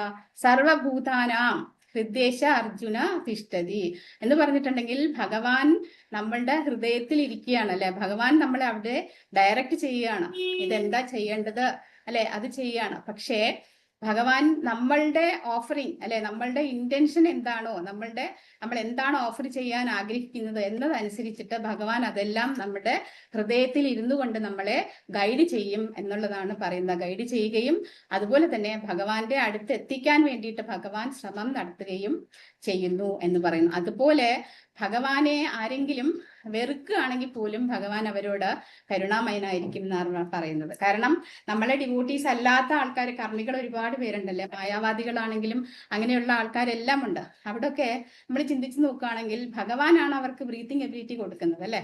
വെള്ളമാണെങ്കിലും എയർ ആണെങ്കിലും എല്ലാം ഭഗവാന്റെ കാരുണ്യം കൊണ്ട് കിട്ടുന്നതാണ്. ഭഗവാൻ ഒരിക്കലും അവരോട് പറയുന്നില്ല അല്ലെ, നിങ്ങൾക്ക് എല്ലാ ഫെസിലിറ്റീസും ഞാൻ തന്നു, എന്നാൽ നിങ്ങൾ എൻവിയസ് ആണ്, നിങ്ങൾ ഗീതയിലെ ഇൻസ്ട്രക്ഷൻസ് ഒന്നും തന്നെ പാലിക്കുന്നില്ല, അതുകൊണ്ട് നിങ്ങളോടൊക്കെ എനിക്ക് ദേഷ്യമാണ്, നിങ്ങൾക്ക് ഞാൻ തന്നതെല്ലാം ഞാൻ വിഡ്രോ ചെയ്യുമെന്ന് ഒരിക്കലും ഭഗവാൻ അവിടെ പറയുന്നില്ല അല്ലെ. ഇലക്ട്രിസിറ്റി ആണെങ്കിലും വെള്ളമാണെങ്കിലും സൂര്യപ്രകാശമാണെങ്കിലും എല്ലാം ഭഗവാൻ വിഡ്രോ ചെയ്യാൻ പറ്റുന്നതേ ഉള്ളൂ. ഭഗവാൻ അതൊന്നും ചെയ്യുമെന്ന് പറയുന്നില്ല. എന്തുകൊണ്ടാണ്? ഭഗവാൻ എല്ലാവരോടും ഈക്വലാണ്. അതുകൊണ്ടാണ് ഭഗവാൻ അങ്ങനെ പറയുന്നത്. ഹരേ കൃഷ്ണ. അതുപോലെ വീണ്ടും ഒരു ശ്ലോകം പറയുന്നുണ്ട്. ഏതായിരുന്നു? സർവയോനീഷു കൗന്ദേയ മൂർത്തയാ സംഭവന്തിയ താസാം ബ്രഹ്മ മഹത് യോനീർ അഹം ബീജ പ്രതാപിത. അപ്പൊ ഭഗവാൻ എന്താ പറയണത്? ഭഗവാൻ അവിടുത്തെ സീഡ് ഗിവിങ് ഫാദർ ആണ് അല്ലെ. ഭഗവാൻ നമ്മളെ അത്രത്തോളം കെയർ ചെയ്യുന്നു അല്ലെ. അതുപോലെ തന്നെ അല്ലാത്ത ആൾക്കാർക്ക് വേണമെന്നുണ്ടെങ്കിൽ, അവര് ആരെങ്കിലും ഭഗവാനെ മറക്കണം എന്ന് ആഗ്രഹിക്കുന്നു എന്നുണ്ടെങ്കിൽ ഭഗവാൻ അവർക്ക് മറവി കൊടുക്കുകയും ചെയ്യുന്നു എന്നാണ് നമ്മൾ അവിടെ മനസ്സിലാക്കേണ്ടത്. ഒരു സ്റ്റെപ്പ് നമ്മൾ ഭഗവാനെ ഇഷ്ടത്തോടു കൂടി ഒരു സ്റ്റെപ്പ് ഭഗവാന്റെ മുന്നിലോട്ട് വെക്കുകയാണെങ്കിൽ ഭഗവാൻ നമ്മളുടെ അടുത്തോട്ട് ഭഗവാന്റെ സ്റ്റെപ്പ് ഒന്നൊന്നായിട്ട് വെക്കും എന്നാണ് പറയുന്നത്. പിന്നെ നമ്മൾ ഒരു കാര്യം ചിന്തിക്കണം, ഭഗവാന്റെ ഒരു സ്റ്റെപ്പ് എന്ന് പറഞ്ഞാൽ നമ്മളുടെ ഒരു സ്റ്റെപ്പ് പോലെ അല്ല അല്ലെ. നമ്മളിത് മനസ്സിലാക്കിയതാണ്. വാമന അവതാരത്തില് ഭഗവാൻ ഒരു സ്റ്റെപ്പ് വെച്ചപ്പോ എവിടൊക്കെ അളർന്നു തീർന്നത് അല്ലെ. ഭൂമിയും സ്വർഗവും എല്ലാം ഒരു സ്റ്റെപ്പിൽ തന്നെ അദ്ദേഹം കംപ്ലീറ്റ് കവർ ചെയ്ത് കഴിഞ്ഞു. അപ്പോൾ അതില് നമ്മള് ഭഗവാൻ ശരിക്കും എന്താ പറയുക, ബോൾഡായിട്ട് തന്നെ ഡിക്ലെയർ ചെയ്യുകയാണ്. ഭഗവാൻ പ്രേമ പരായണാണെന്ന് ഭഗവാൻ അവിടെ പറയുകയാണ്, അല്ലെ. അപ്പോ ഭക്തരുടെ സ്നേഹം കൊണ്ട് ഭഗവാനെ കീഴ്പ്പെടുത്തിയിരിക്കുകയാണ്. ആയതിനാൽ ഭഗവാനെ സ്നേഹിക്കുന്നവരോട് അതുപോലെ അദ്ദേഹത്തിന് അനുകൂലമായിട്ടുള്ള മനോഭാവമുണ്ട്.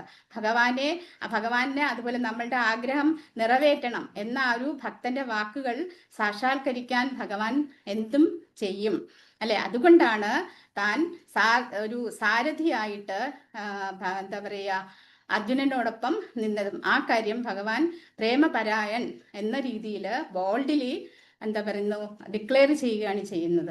അതുപോലെ തന്നെ തൻ്റെ ഭക്തരുടെ വാക്കുകൾ സാക്ഷാത്കരിക്കാൻ വേണ്ടിയിട്ട് എല്ലാ നിയമങ്ങളും ഭഗവാൻ ലംഘിച്ചു. നമുക്കറിയാം, അല്ലെ. ആയുധം എടുക്കില്ല എന്ന് പറഞ്ഞ ഭഗവാൻ ആയുധം എടുത്തു, അല്ലെ. ആർക്ക് വേണ്ടിയിട്ട്? ഭീഷ്മദേവനായ ഭഗവാന്റെ ഉറ്റ അല്ലെ മിത്രമല്ല, ഭഗവാന്റെ നല്ലൊരു ഭക്തനായ ഭീഷ്മദേവന് വേണ്ടിയിട്ട് അദ്ദേഹത്തിന്റെ റൂൾസ് ആൻഡ് റെഗുലേഷൻസ് എല്ലാം അവിടെ മാറ്റിവെച്ചു എന്നാണ് നമ്മൾ കാണുന്നത്.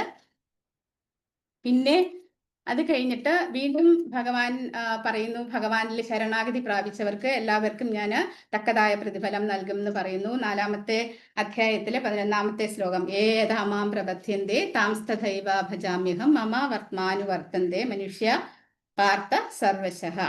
പിന്നെ കുന്തിദേവിയും അതുപോലെ പറയുന്നു. കുന്തിദേവിയുടെ നല്ല പ്രാർത്ഥനകളാണ് നമ്മൾ കഴിഞ്ഞ അധ്യായത്തിൽ കണ്ടുവന്നത്. കുന്തിദേവി പറയുന്നുണ്ട്, മന്വേത്വാം കാലം ഈശാനാം അനാദി നിധനം വിഭു സമം ചരന്ത സർവത്ര ഭൂതാനാം എൽമിഥാ കലി. അവിടെ എന്താ പറയുന്നത്? സമം ചരന്ത. ഭഗവാൻ എല്ലാവരെയും ഈക്വൽ ആയിട്ടാണ് കാണുന്നത്. കൃപ ചൊരിയുന്നതിൽ അങ്ങ് എല്ലാവരെയും സമാനരായി കാണുന്നു എന്നാണ് കുന്തിദേവി പറഞ്ഞത് അവിടെ. അപ്പോ ഇവിടെ വേറൊരു പാസ്റ്റ് ടൈംസ് പറയുന്നതെന്ന് വെച്ചാൽ ലക്ഷ്മി ദേവിക്ക് കുറെ പ്രൊപ്പോസൽസ് വന്നു. ആദ്യം ദുർവാസ മുനിയെ കല്യാണം കഴിക്കാവോ എന്ന് ചോദിച്ചപ്പോൾ ലക്ഷ്മി ദേവി പറഞ്ഞു, ഇല്ല, അദ്ദേഹം ഭയങ്കര ഓസ്റ്ററിറ്റി ഉള്ള ആളാണ്, അല്ലെ, അദ്ദേഹം പെട്ടെന്ന് ഷോർട്ട് ടെമ്പേർഡ് ആവുന്ന ആളാണ്, അതുകൊണ്ട് പറ്റില്ല എന്ന് പറഞ്ഞു. അത് കഴിഞ്ഞിട്ട് ശുക്രാചാര്യയുടെ കല്യാണം കഴിക്കാമോ എന്ന് ചോദിച്ചപ്പോൾ പറഞ്ഞു, അദ്ദേഹം വളരെ നല്ലതാണ്, പക്ഷെ അദ്ദേഹം എപ്പോഴും ഹൈഡിങ് വിത്ത് ഡീമൻസിന്റെ ഒപ്പം അങ്ങനെ ഹൈഡ് ചെയ്ത് നിൽക്കുകയാണ്, അതുകൊണ്ട് അത് പറ്റില്ല എന്ന് പറഞ്ഞു. പിന്നെ ഇന്ദ്രന്റെ കേസ് ചോദിച്ചപ്പോൾ പറഞ്ഞു, അത് ഒട്ടും പറ്റില്ല, കാരണം അദ്ദേഹത്തിന് മറ്റ് എന്താ പറയുക എക്സ്ട്രാ മാരിറ്റൽ അഫയേഴ്സ് ഉണ്ട്, അതുകൊണ്ട് പറ്റില്ല എന്ന് പറഞ്ഞു. ലോർഡ് ശിവന്റെ പേര് പറഞ്ഞു. അപ്പോൾ പറഞ്ഞത് അദ്ദേഹം ഫാമിലി ലൈഫിൽ നിന്നും ഒരുപാട് ഡിറ്റാച്ച്ഡ് ആണെന്ന് പറഞ്ഞു. അങ്ങനെ എല്ലാ പ്രപ്പോസൽസും ലക്ഷ്മി ദേവി റിജക്റ്റ് ചെയ്തു. അങ്ങനെ ഫൈനലി ലോർഡ് നാരായണ എങ്ങനെയാണെന്ന് ചോദിച്ചപ്പോൾ ലക്ഷ്മി ദേവി പറഞ്ഞു, അദ്ദേഹം വളരെ പെർഫെക്റ്റ് ആണ്, എങ്കിൽ പോലും അദ്ദേഹത്തിന് ഒരു ഫോൾട്ട് ഉണ്ട്. എന്താണ് ഫോൾട്ട് എന്ന് പറഞ്ഞാൽ എല്ലാവരെയും ഭഗവാൻ ഒരുപോലെ കാണുന്നു എന്നൊരു ഫോൾട്ട്. ശരിക്കും വ്യാജസ്തുതി ആണെങ്കിൽ പോലും അതൊരു നല്ല സ്തുതിയായിട്ടാണ് ലക്ഷ്മി ദേവി അവിടെ പറയുന്നത്. ഭഗവാന്റെ ഇക്വാലിറ്റി, അല്ലെ. നമുക്കറിയാം ആ സ്റ്റോറി. വ്യോമാസുരനെ എന്താ പറയുക വന്നിട്ട് 16,000 ക്യൂൻസിനെ കിഡ്നാപ്പ് ചെയ്ത് കൊണ്ടുപോകുന്നു. അവിടെ ഭഗവാൻ വന്നിട്ട് അവരെ രക്ഷപ്പെടുത്തുന്നു. അപ്പൊ അവര് പറയുന്നു, ഞങ്ങൾക്ക് പുറത്ത് ഇറങ്ങാനുള്ള ബുദ്ധിമുട്ടുണ്ട്, കാരണം വ്യാമാസുരൻ നമ്മളെ ഇങ്ങനെ അപകരിച്ചു കൊണ്ടുപോയതാണ് എന്ന് പറയുമ്പോൾ ഭഗവാൻ അവരെ എല്ലാവരെയും ഒന്നുപോലെ കണ്ട് എല്ലാവരെയും അക്സെപ്റ്റ് ചെയ്യുകയാണ് ചെയ്യുന്നത്, അല്ലെ. അതുകൊണ്ട് അത് തന്നെയാണ് ഇവിടെ ലക്ഷ്മി ദേവിയും പറയുന്നത്. ലക്ഷ്മി ദേവി ഒരു രീതിയിൽ ക്രിറ്റിസൈസ് ചെയ്ത് പറയുന്നുവെങ്കിലും ഗ്ലോറിഫൈ ചെയ്തിട്ടാണ് ഇവിടെ പറയുന്നത്. പിന്നെയും കുന്തിദേവിയുടെ വീണ്ടും സ്തുതിയുണ്ട്. നവേദ കച്ചിത് ഭഗവൻ ചികീർഷിതം തവേഹ മാനസ്യ നൃണാം വിഡംബനം നയസ്യ കശ്ചിത് ദയിതോസ്തി കർഹിച്ചിത് ദേശ്വശ്ച യസ്മിൻ വിഷമാ മതിർ നൃണാം, അല്ലെ. നവേഹ കശ്ചിത് ഭഗവാൻ ചികീർഷിതം. അവിടെയും ഭഗവാൻ എന്താ പറയുന്നത്? പാർഷ്യാലിറ്റി ഒന്നുമില്ല എന്ന് നമ്മൾ അവിടെ കണ്ടു. അടുത്ത ശ്ലോകത്തില് ലക്ഷ്മിദേവി കുന്തിദേവി പറയുന്നു, അല്ലെ, അവിടെ അതിലും പറയുന്നതാണ് നയസ്യ കശ്ചിത് ദയിതോസ്തി കർഹിച്ചിത്. അവിടെയും ഭഗവാൻ പാർഷ്യാലിറ്റി ഒന്നുമില്ല എന്ന് തന്നെയാണ് പറയുന്നത്, അല്ലെ. ഇപ്പൊ ഒരു ഉദാഹരണം പറയുകയാണെങ്കിൽ ഒരു ഇലക്ട്രിക് ഷോക്കിന്റെ കാര്യം എടുക്കാം, അല്ലെ. ഒരു സ്ത്രീ ആണെങ്കിലും ഒരു ചെറിയ കുട്ടിയാണെങ്കിലും അല്ലെങ്കിൽ വലിയൊരു മനുഷ്യനാണെങ്കിലും എല്ലാവർക്കും ഷോക്ക് അടിക്കുന്നത് ഒരുപോലെയാണ്, അല്ലെ. അതും അതിനൊരു അനാലജി പറയുന്നുണ്ട്. പിന്നെ വേണ്ടുവോളം സൂര്യപ്രകാശം ഉണ്ടെങ്കിലും ഒരു അന്ധന് സൂര്യനെ ദർശിക്കാൻ കഴിയുന്നില്ല, അല്ലെ. അന്ധകാരം പ്രകാശം എന്ന് പറയുന്നത് രണ്ടും വിപരീതപരമായിട്ടുള്ള കാര്യമാണ്. അപ്പോൾ അത് സൂര്യൻ പ്രകാശം പരത്തുന്നതിൽ പക്ഷഭേദം കാണിക്കുന്നു എന്ന് അർത്ഥമില്ല. അതുപോലെ സൂര്യപ്രകാശം ഏവർക്കും എന്താ പറയാ സമമായിട്ട് കിട്ടുന്ന ഒരു സംഭവമാണ്. അതും ഭഗവാന്റെ ഇക്വാലിറ്റി, പാർഷ്യാലിറ്റി എന്നതൊക്കെ മനസ്സിലാക്കാൻ പറ്റുന്ന ഒരു ശ്ലോകമാണ്. പിന്നെ എല്ലാവർക്കും ഫേമസ് ആയിട്ട് അറിയാവുന്ന ഒരു ശ്ലോകമുണ്ട് 9ാമത്തെ അധ്യായത്തില് 22ാമത്തെ ശ്ലോകം. അനന്യാചിന്തയന്തോ മാം യേചനാ പര്യുപാസതേ തേഷാം നിത്യാഭിയുക്താനാം യോഗക്ഷേമം വഹാമ്യഹം. യോഗക്ഷേമം വഹാമ്യഹം. എന്താ ഭഗവാൻ അവിടെ പറയുന്നത്? ഭഗവാൻ നമുക്ക് ഉള്ളതെല്ലാം, അല്ലെ, എല്ലാം വേണ്ടുന്നതെല്ലാം ഭഗവാൻ നമുക്ക് തരും. നമുക്ക് ഉള്ളതെല്ലാം ഭഗവാൻ നിലനിർത്തും. അതാണ് യോഗക്ഷേമം വഹാമ്യഹം. ഭഗവാന്റെ ഒരു അഷ്വറൻസ് ആണ് പറയുന്നത്. ഭഗവാന്റെ സ്നേഹമാണ് അവിടെ നമ്മളോട് കാണിക്കുന്നത്. അതും അറിയാവുന്ന ഒരു ശ്ലോകമാണ്. സമയം കുറച്ചുകൂടെ ഉണ്ട്. അവിടെ അപ്രോപ്രിയേറ്റ് ആയിട്ടുള്ള ഒരു ശ്ലോകം പറയുന്നത്, അർജുനാചാര്യ എന്നൊരു ബ്രാഹ്മണൻ ഉണ്ടായിരുന്നു. ആ ബ്രാഹ്മണൻ ഭഗവാന്റെ നല്ലൊരു ഭക്തനാണ്. ഭഗവത്ഗീത വായിച്ച ശേഷം ഈ ഒരു ശ്ലോകമായിരുന്നു, പർട്ടിക്കുലർ ശ്ലോകമായിരുന്നു അദ്ദേഹം വായിച്ചത്.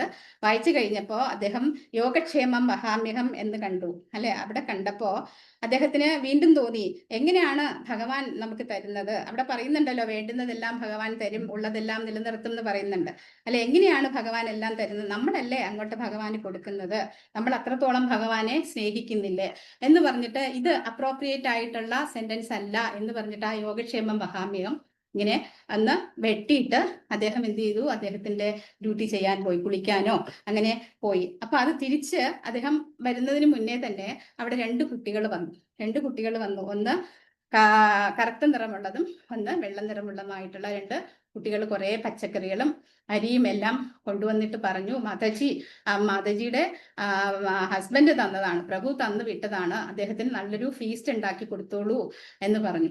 അപ്പോ ചെറിയ കുട്ടികളല്ലേ, അപ്പോ മാതാജി ചോദിച്ചു, നിങ്ങൾ ഇത്രയും ചുമന്നു കൊണ്ടുവന്നോ? അത് വലിയ കഷ്ടമായി പോയല്ലോ എന്ന് പറഞ്ഞപ്പോ പറഞ്ഞു, അത് മാതാജിയുടെ ഹസ്ബൻഡ് ഞങ്ങളെ കൊണ്ട് ചെയ്യിപ്പിച്ചതാണ്, ഞങ്ങൾ അദ്ദേഹത്തിന്റെ ശിഷ്യന്മാരാണ്, ഞങ്ങളെ ഇതുകൊണ്ട് ചുമപ്പിച്ചത് മാത്രമല്ല ഞങ്ങളെ അടി തരികയും ചെയ്തു എന്ന് പറഞ്ഞിട്ട് ആ കറുത്ത നിറമുള്ള കുട്ടി തിരിഞ്ഞ് ബാക്ക് സൈഡ് കാണിച്ചു കൊടുക്കുന്നു ആ മാതാജിക്ക്.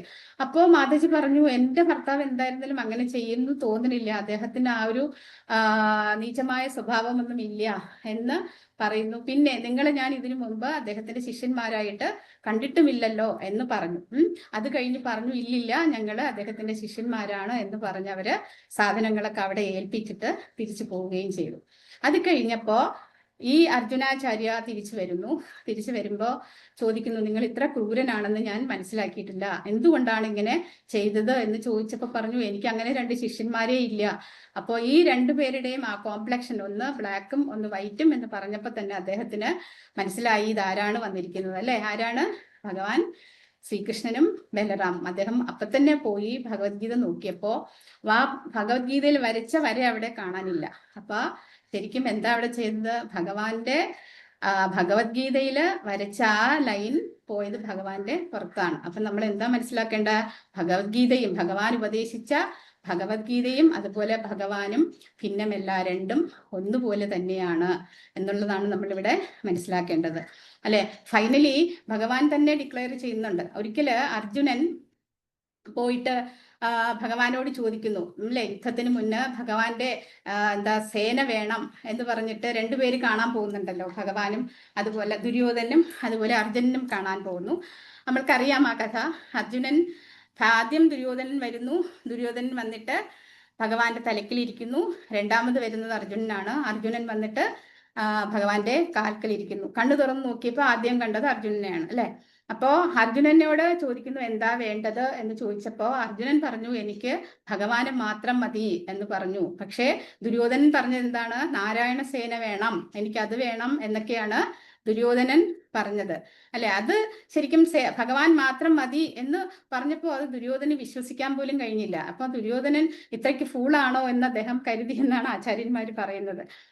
അപ്പോ അദ്ദേഹത്തിന് ശരിക്കും ദുര്യോധന അറിയില്ല ഭഗവാൻ ആരാണെന്നുള്ളത്, അല്ലെ. അത് 18ാമത്തെ അധ്യായത്തിൽ 78ാമത്തെ ശ്ലോകത്തില് അവസാനത്തെ ശ്ലോകമാണെന്ന് തോന്നുന്നു ഭഗവത്ഗീതയിലെ. അപ്പോ ഭഗവാൻ അത് വളരെ ബോൾഡായിട്ട് ഡിക്ലെയർ ചെയ്യുകയാണ്. എന്താണ്? എത്ര യോഗേശ്വര കൃഷ്ണോ എത്ര പാർത്ഥോ ധനുർധര തത്ര ശ്രീ വിജയോർ ഭൂതിർ ധ്രുവാ നീതിർ മതിർമമ എന്താ അവിടെ പറയുന്നത്? എവിടെ യോഗേശ്വരനായ കൃഷ്ണനുണ്ടോ, എവിടെ വില്ലാളി വീരനായ അർജുനനുണ്ടോ, അവിടെ ഐശ്വര്യവും വിജയവും അസാധാരണ ശക്തിയും തീർച്ചയായിട്ടും നീതിയും അവിടെ ഉണ്ടാവും എന്നാണ് പറയുന്നത്. അപ്പോ അതുകൊണ്ട് നമ്മൾ ഭഗവാനെ അങ്ങനെ ചൂസ് ചെയ്യണം അല്ലെ. ഭഗവാൻ പരമാത്മരൂപേണ നമ്മുടെ ഹൃദയത്തിൽ ഇരുന്നു കൊണ്ട് നമ്മളെ ഗൈഡ് ചെയ്യും. പിന്നെ ഞാനൊരു ലെക്ചറിൽ കേട്ടൊരു അതിമനോഹരമായ പാസ്റ്റ് ടൈംസ് ആണ്. 1-2 പാസ്റ്റ് ടൈംസ് ഉണ്ട്, അതും കൂടെ ഞാൻ പെട്ടെന്ന് പറയാം. എന്ന് പറഞ്ഞിട്ടുണ്ടെങ്കിൽ നമുക്ക് എല്ലാവർക്കും അറിയാം, വൃന്ദാവനത്തിലെ പോയിട്ടുള്ളവർക്കറിയാം, പറഞ്ഞു കേട്ടിട്ടുണ്ടാവും, വൃന്ദാവനത്തിലെ ഒറിജിനൽ ഡേറ്റീസ് ഒന്നും അവിടെ ഇല്ല. രാധാരമൺ എന്ന ഡേറ്റി ഒഴികെ ബാക്കി എല്ലാ ഡേറ്റീസും ജയ്പൂർ കൊണ്ടുപോയിട്ടുണ്ടായിരുന്നു. കാരണം അവിടെ ഔറംഗസീബ് ആക്രമിച്ചപ്പോൾ ജയ്പൂരിലുള്ള രാജാവ് എല്ലാ ഡേറ്റീസിനെയും ജയ്പൂർ തിരിച്ചു കൊണ്ടുപോയി. അവിടെ ജയ്പൂരിലെ രാജാവിന്റെ മകള് മദൻ മോഹൻ ഡേറ്റി ആയിട്ട് ഭയങ്കര അറ്റാച്ച്ഡ് ആയിരുന്നു. അപ്പൊ ആ കുട്ടിക്ക് കല്യാണ പ്രായമായപ്പോ അദ്ദേഹം രാജസ്ഥാനില് കറൗലി എന്ന് പറയുന്ന സ്ഥലത്തുള്ള ഒരു പയ്യനെയാണ് ആലോചിക്കുന്നത്. അപ്പൊ കല്യാണം ഫിക്സ് ചെയ്തു. അങ്ങനെ ആ കുട്ടി അച്ഛനോട് പറഞ്ഞു, കല്യാണം കഴിഞ്ഞ് പോകുമ്പോൾ എനിക്ക് എൻ്റെ ഒപ്പം മദൻ മോഹൻ ഡേറ്റി കൂടെ കൊണ്ടുപോകണം എന്ന് പറഞ്ഞു. അപ്പൊ രാജാവ് പറഞ്ഞു, അത് പറ്റില്ല, അത് ഞാൻ എങ്ങനെയാ തരിക, മദൻ മോഹൻ ഡേറ്റി ഇല്ലാതെ എനിക്ക് ജീവിക്കാൻ പറ്റില്ല എന്ന് പറഞ്ഞു. അപ്പൊ ആ കുട്ടിയും പറഞ്ഞു, അല്ലച്ചാ, എനിക്കും മദൻ മോഹൻ ഡേറ്റി ഇല്ലാതെ ജീവിക്കാൻ പറ്റില്ല, എനിക്ക് എന്തായാലും മദൻ മോഹൻ ഡേറ്റി വേണം എന്ന് പറഞ്ഞു. അപ്പോൾ രാജാവ് പറഞ്ഞു, അങ്ങനെയാണെങ്കിൽ നമുക്കൊരു ടെസ്റ്റ് വെച്ചാലോ, മദൻ മോഹൻ ഡേറ്റീസിനൊപ്പം ഞാൻ മറ്റു ഡേറ്റീസും കൂടെ കൊണ്ടുവയ്ക്കും. കൊണ്ടുവച്ചിട്ട് നിന്റെ കണ്ണ് കെട്ടിയ ശേഷം നീ കണ്ടുപിടിക്കുക, നിന്റെ മദൻ മോഹൻ ഡേറ്റി ഏതാണെന്ന് നീ കണ്ടുപിടിക്കുകയാണെങ്കിൽ ആ മദൻ മോഹൻ ഡേറ്റിയെ നീ കറൗലിയിൽ കൊണ്ടുപോയിക്കോളൂ. അല്ല, കണ്ടുപിടിച്ചില്ല എന്നുണ്ടെങ്കിൽ ഏതാണ് നിന്റെ മദൻ മോഹൻ ഡേറ്റി എന്ന് പറയുന്നോ ആ ഡേറ്റിയെ നിനക്ക് കൊണ്ടുപോകാം എന്ന് പറഞ്ഞു. ആ കുട്ടിക്ക് വല്ലാത്ത വിഷമം തോന്നി അല്ലെ. എന്നിട്ട് രാത്രിയിൽ ആ കുട്ടി പോയിട്ട് ഭയങ്കര ഉള്ളി തട്ടി ഭഗവാനോട് പ്രാർത്ഥിച്ചു. എന്താ പ്രാർത്ഥിച്ചത്? എനിക്ക് അങ്ങയെ നഷ്ടപ്പെടാൻ എനിക്ക് ഒട്ടും കഴിയില്ല, എപ്പോഴും എനിക്ക് അങ്ങ എൻ്റെ ഒപ്പം ഉണ്ടാവണം, അതുകൊണ്ട് ദയവ് ചെയ്ത് എന്നെ സഹായിക്കൂ, എന്നെ ഗൈഡ് ചെയ്തു, എനിക്ക് എന്താ ചെയ്യേണ്ടതെന്ന് അറിയില്ല, പ്ലീസ് എൻ്റെ ഒപ്പം ഉണ്ടാവണം എന്ന് പറഞ്ഞ് പ്രാർത്ഥിച്ചിട്ട് കിടന്നു. അങ്ങനെ ആ പ്രാർത്ഥനയിൽ ഭഗവാൻ എന്ത് ചെയ്തു? ഡ്രീമിൽ വന്നിട്ട് പറയുന്നു, രാവിലെ നീ കണ്ടു കെട്ടി വെച്ച ശേഷം എന്നെ കണ്ടുപിടിക്കാൻ വരുമ്പോ ഞാൻ നിന്നെ എങ്ങനെയാണെന്നുള്ളത്, ഞാനാണ് ഉള്ളത് നിനക്ക് എങ്ങനെ അറിയിക്കാം എന്ന് പറഞ്ഞിട്ട് അദ്ദേഹം പറയാണ്, നീ എൻ്റെ പാദത്തിൽ വന്ന് തൊടുമ്പോ ആ എൻ്റെ വിരലുകളും എന്താ പറയാ വിരലുകളും പാദവും ഞാനിങ്ങനെ ബെൻഡ് ചെയ്ത് കാണിക്കും എന്ന് പറയും. അപ്പം നിനക്ക് മനസ്സിലാവും എന്തിൻ്റെ ഡേറ്റിയാണ് ഞാൻ എന്നുള്ളത് നിനക്ക് മനസ്സിലാവും എന്ന് പറഞ്ഞു. അങ്ങനെ പിറ്റേ ദിവസം അതുപോലെ പോകുന്നു, ഡേറ്റീസിന്റെ ഫ്രണ്ടിൽ നിർത്തുന്നു. അങ്ങനെ ഈ കുട്ടി കണ്ണ് കെട്ടിച്ചിട്ട് പോയി നിൽക്കുമ്പോൾ ഓരോ ഡേറ്റീസും തൊട്ട് നോക്കിയിട്ട് സ്വന്തം ഡേറ്റി ആയപ്പോഴത്തേക്കും ഭഗവാൻ അങ്ങനെ റെസിപ്രോക്കേറ്റ് ചെയ്തു കൊടുത്തു. ഭഗവാന്റെ പാദം ഇങ്ങനെ ഒന്ന് അനക്കി കുനിച്ച് കാണിച്ചു കൊടുത്തു. അപ്പോഴത്തേക്കും ആ കുട്ടി വിളിച്ചു കൂവി, ഇതാണ് എൻ്റെ മദൻ മോഹൻ ഡേറ്റി എന്ന് പറഞ്ഞു. അപ്പൊ രാജാവും ഭയങ്കര ഷോക്ക്ഡായി, കണ്ണു കെട്ടി വെച്ചിരിക്കുകയല്ലേ, എല്ലാവരും ഒന്നുപോലത്തെ ഡേറ്റീസ് ആണ്, അപ്പൊ നിനക്കിത് എങ്ങനെ കണ്ടുപിടിക്കാൻ കഴിഞ്ഞു എന്ന് ചോദിച്ചു. അങ്ങനെ എന്ത് ചെയ്തു? മദൻ മോഹൻ ഡേറ്റീസിനെ അദ്ദേഹം ജയ്പൂരിൽ നിന്നും കറൗലി എന്ന സ്ഥലത്തേക്ക് മകളുടെ ഒപ്പം അയച്ചു. അപ്പോൾ മദൻ മോഹൻ ഡേറ്റി മറ്റെല്ലാ ഒറിജിനൽ ഡേറ്റീസും കാണണമെങ്കിൽ നമ്മൾ ജയ്പൂർ പോകണം. അതുപോലെ മദൻ മോഹൻ ഒറിജിനൽ ഡേറ്റി കാണണം എന്നുണ്ടെങ്കിൽ നമ്മൾ കറൗലി എന്ന സ്ഥലത്ത് പോയാലേ നമുക്കവിടെ കാണാൻ പറ്റുള്ളൂ. അതുപോലെ തന്നെ ഇവിടെ നമ്മൾ നോക്കുമ്പോൾ അർജുനാചാര്യയുടെ കാര്യമാണെങ്കിലും ഈ പ്രിൻസിന്റെ അല്ലെ, ഈ രാജാവിന്റെ പുത്രിയുടെ കാര്യമാണെങ്കിലും നമ്മൾ എന്താ മനസ്സിലാക്കുന്ന, ഭഗവാനെ അത്രയും പ്രേമത്തോടെ ഇന്റൻസിലി നമ്മൾ സ്നേഹിച്ചുകൊണ്ട് നമ്മൾ ഭഗവാനെ വിളിക്കുകയാണെന്നുണ്ടെങ്കിൽ തീർച്ചയായിട്ടും ഭഗവാൻ അവിടെ റെസിപ്രോക്കേറ്റ് ചെയ്യും എന്നാണ് പറയുന്നത്. ഇനിയും ഒരു ശ്ലോകം കൂടെ മാതാജി പറഞ്ഞോട്ടെ. ഹരേ കൃഷ്ണ. ഇതില് പറയുന്നത് ജയദേവ ഗോസ്വാമിയുടെ ഒരു പാസ്റ്റൈൻസ് ആണ് പറയുന്നത്. എല്ലാവർക്കും അറിയാം ജയദേവ ഗോസ്വാമി ആരാണെന്നല്ലേ. ജയദേവ ഗോസ്വാമിയാണ് ഗീതാ ഗോവിന്ദം രചിച്ചത്. അദ്ദേഹം ജഗന്നാഥ്പുരിയില് അദ്ദേഹം സ്വന്തം ആവശ്യങ്ങൾക്കായിട്ടല്ല അദ്ദേഹം ജീവിച്ചിരുന്നത്, ഭഗവാനെ സെർവ് ചെയ്യുക അല്ലെ, ഭഗവാനെ സെർവ് ചെയ്യുക എന്നുള്ള ഒരു ലക്ഷ്യം മാത്രമേ ജയദേവ ഗോസ്വാമിക്ക് ഉണ്ടായിരുന്നുള്ളൂ. അങ്ങനെ ഒരിക്കല് ജയദേവ ഗോസ്വാമി ശരിക്കും ജയദേവ ഗോസ്വാമി പ്യുവർ ഡിവോട്ടി ആയിരുന്നു ജഗന്നാഥിന്റെ. ജയദേവ് ഗോസ്വാമിയെ നയിച്ചിരുന്നത് മായാദേവിയോ കർമ്മമോ ഒന്നും ആയിരുന്നില്ല. സാക്ഷാൽ ഭഗവാൻ ജഗന്നാഥ് തന്നെയായിരുന്നു അദ്ദേഹത്തെ നയിച്ചിരുന്നത്. പേഴ്സണലി അദ്ദേഹത്തെ ഡയറക്റ്റ് ചെയ്തിരുന്നു എന്നുള്ളതാണ് സത്യം. അപ്പൊ ജയദേവ് ഗോസ്വാമി ചെറിയ കുട്ടിയായിരുന്നു. പിന്നെ വളർന്നു വന്ന ഒരു സമയമായപ്പോ അവിടെ ഒരു ഡിവോട്ടി കപ്പിൾ അവിടെ വന്ന് താമസിക്കുകയുണ്ടായി. അവർക്ക് കുഞ്ഞുങ്ങളില്ലാതിരുന്നു. അവർ ജഗന്നാഥിനോട് പോയിട്ട് പ്രാർത്ഥിക്കുകയാണ്, ഭഗവാനെ ഞങ്ങൾക്കൊരു കുഞ്ഞിനെ തരണം. ആ കുഞ്ഞിനെ നമുക്ക് കിട്ടുകയാണെങ്കിൽ ആ കുഞ്ഞിനെ ജഗന്നാഥിന്റെ സേവനത്തിലായിട്ട് എൻഗേജ് ചെയ്തോളാം എന്ന് പറഞ്ഞു. അങ്ങനെ കുറച്ച് കഴിഞ്ഞപ്പോൾ അവർക്കൊരു പെൺകുട്ടി ജനിച്ചു. പത്മാവതി എന്നാണ് ആ കുട്ടിയുടെ പേര്. പത്മാവതിയുടെ കല്യാണ പ്രായമായപ്പോൾ ജഗന്നാഥ് അവരുടെ അച്ഛൻ്റെ ഡ്രീമിൽ വന്ന് കാണിക്കുകയാണ്, ജയദേവ് ഗോസ്വാമി എൻ്റെ നല്ലൊരു ഭക്തനാണ്, അതുകൊണ്ട് ആ ജയദേവ ഗോസ്വാമിക്ക് പത്മാവതിയെ കല്യാണം കഴിപ്പിച്ചു കൊടുക്കുക എന്ന് പറഞ്ഞു. അപ്പോൾ ജയദേവ ഗോസ്വാമിയുടെ അടുത്ത് ഈ അച്ഛൻ മകളെയും കൂട്ടി വരികയാണ്, നിനക്ക് കല്യാണം കഴിപ്പിക്കണം എന്നാണ് ജഗന്നാഥ് പറഞ്ഞിരിക്കുന്നതെന്ന് പറഞ്ഞു.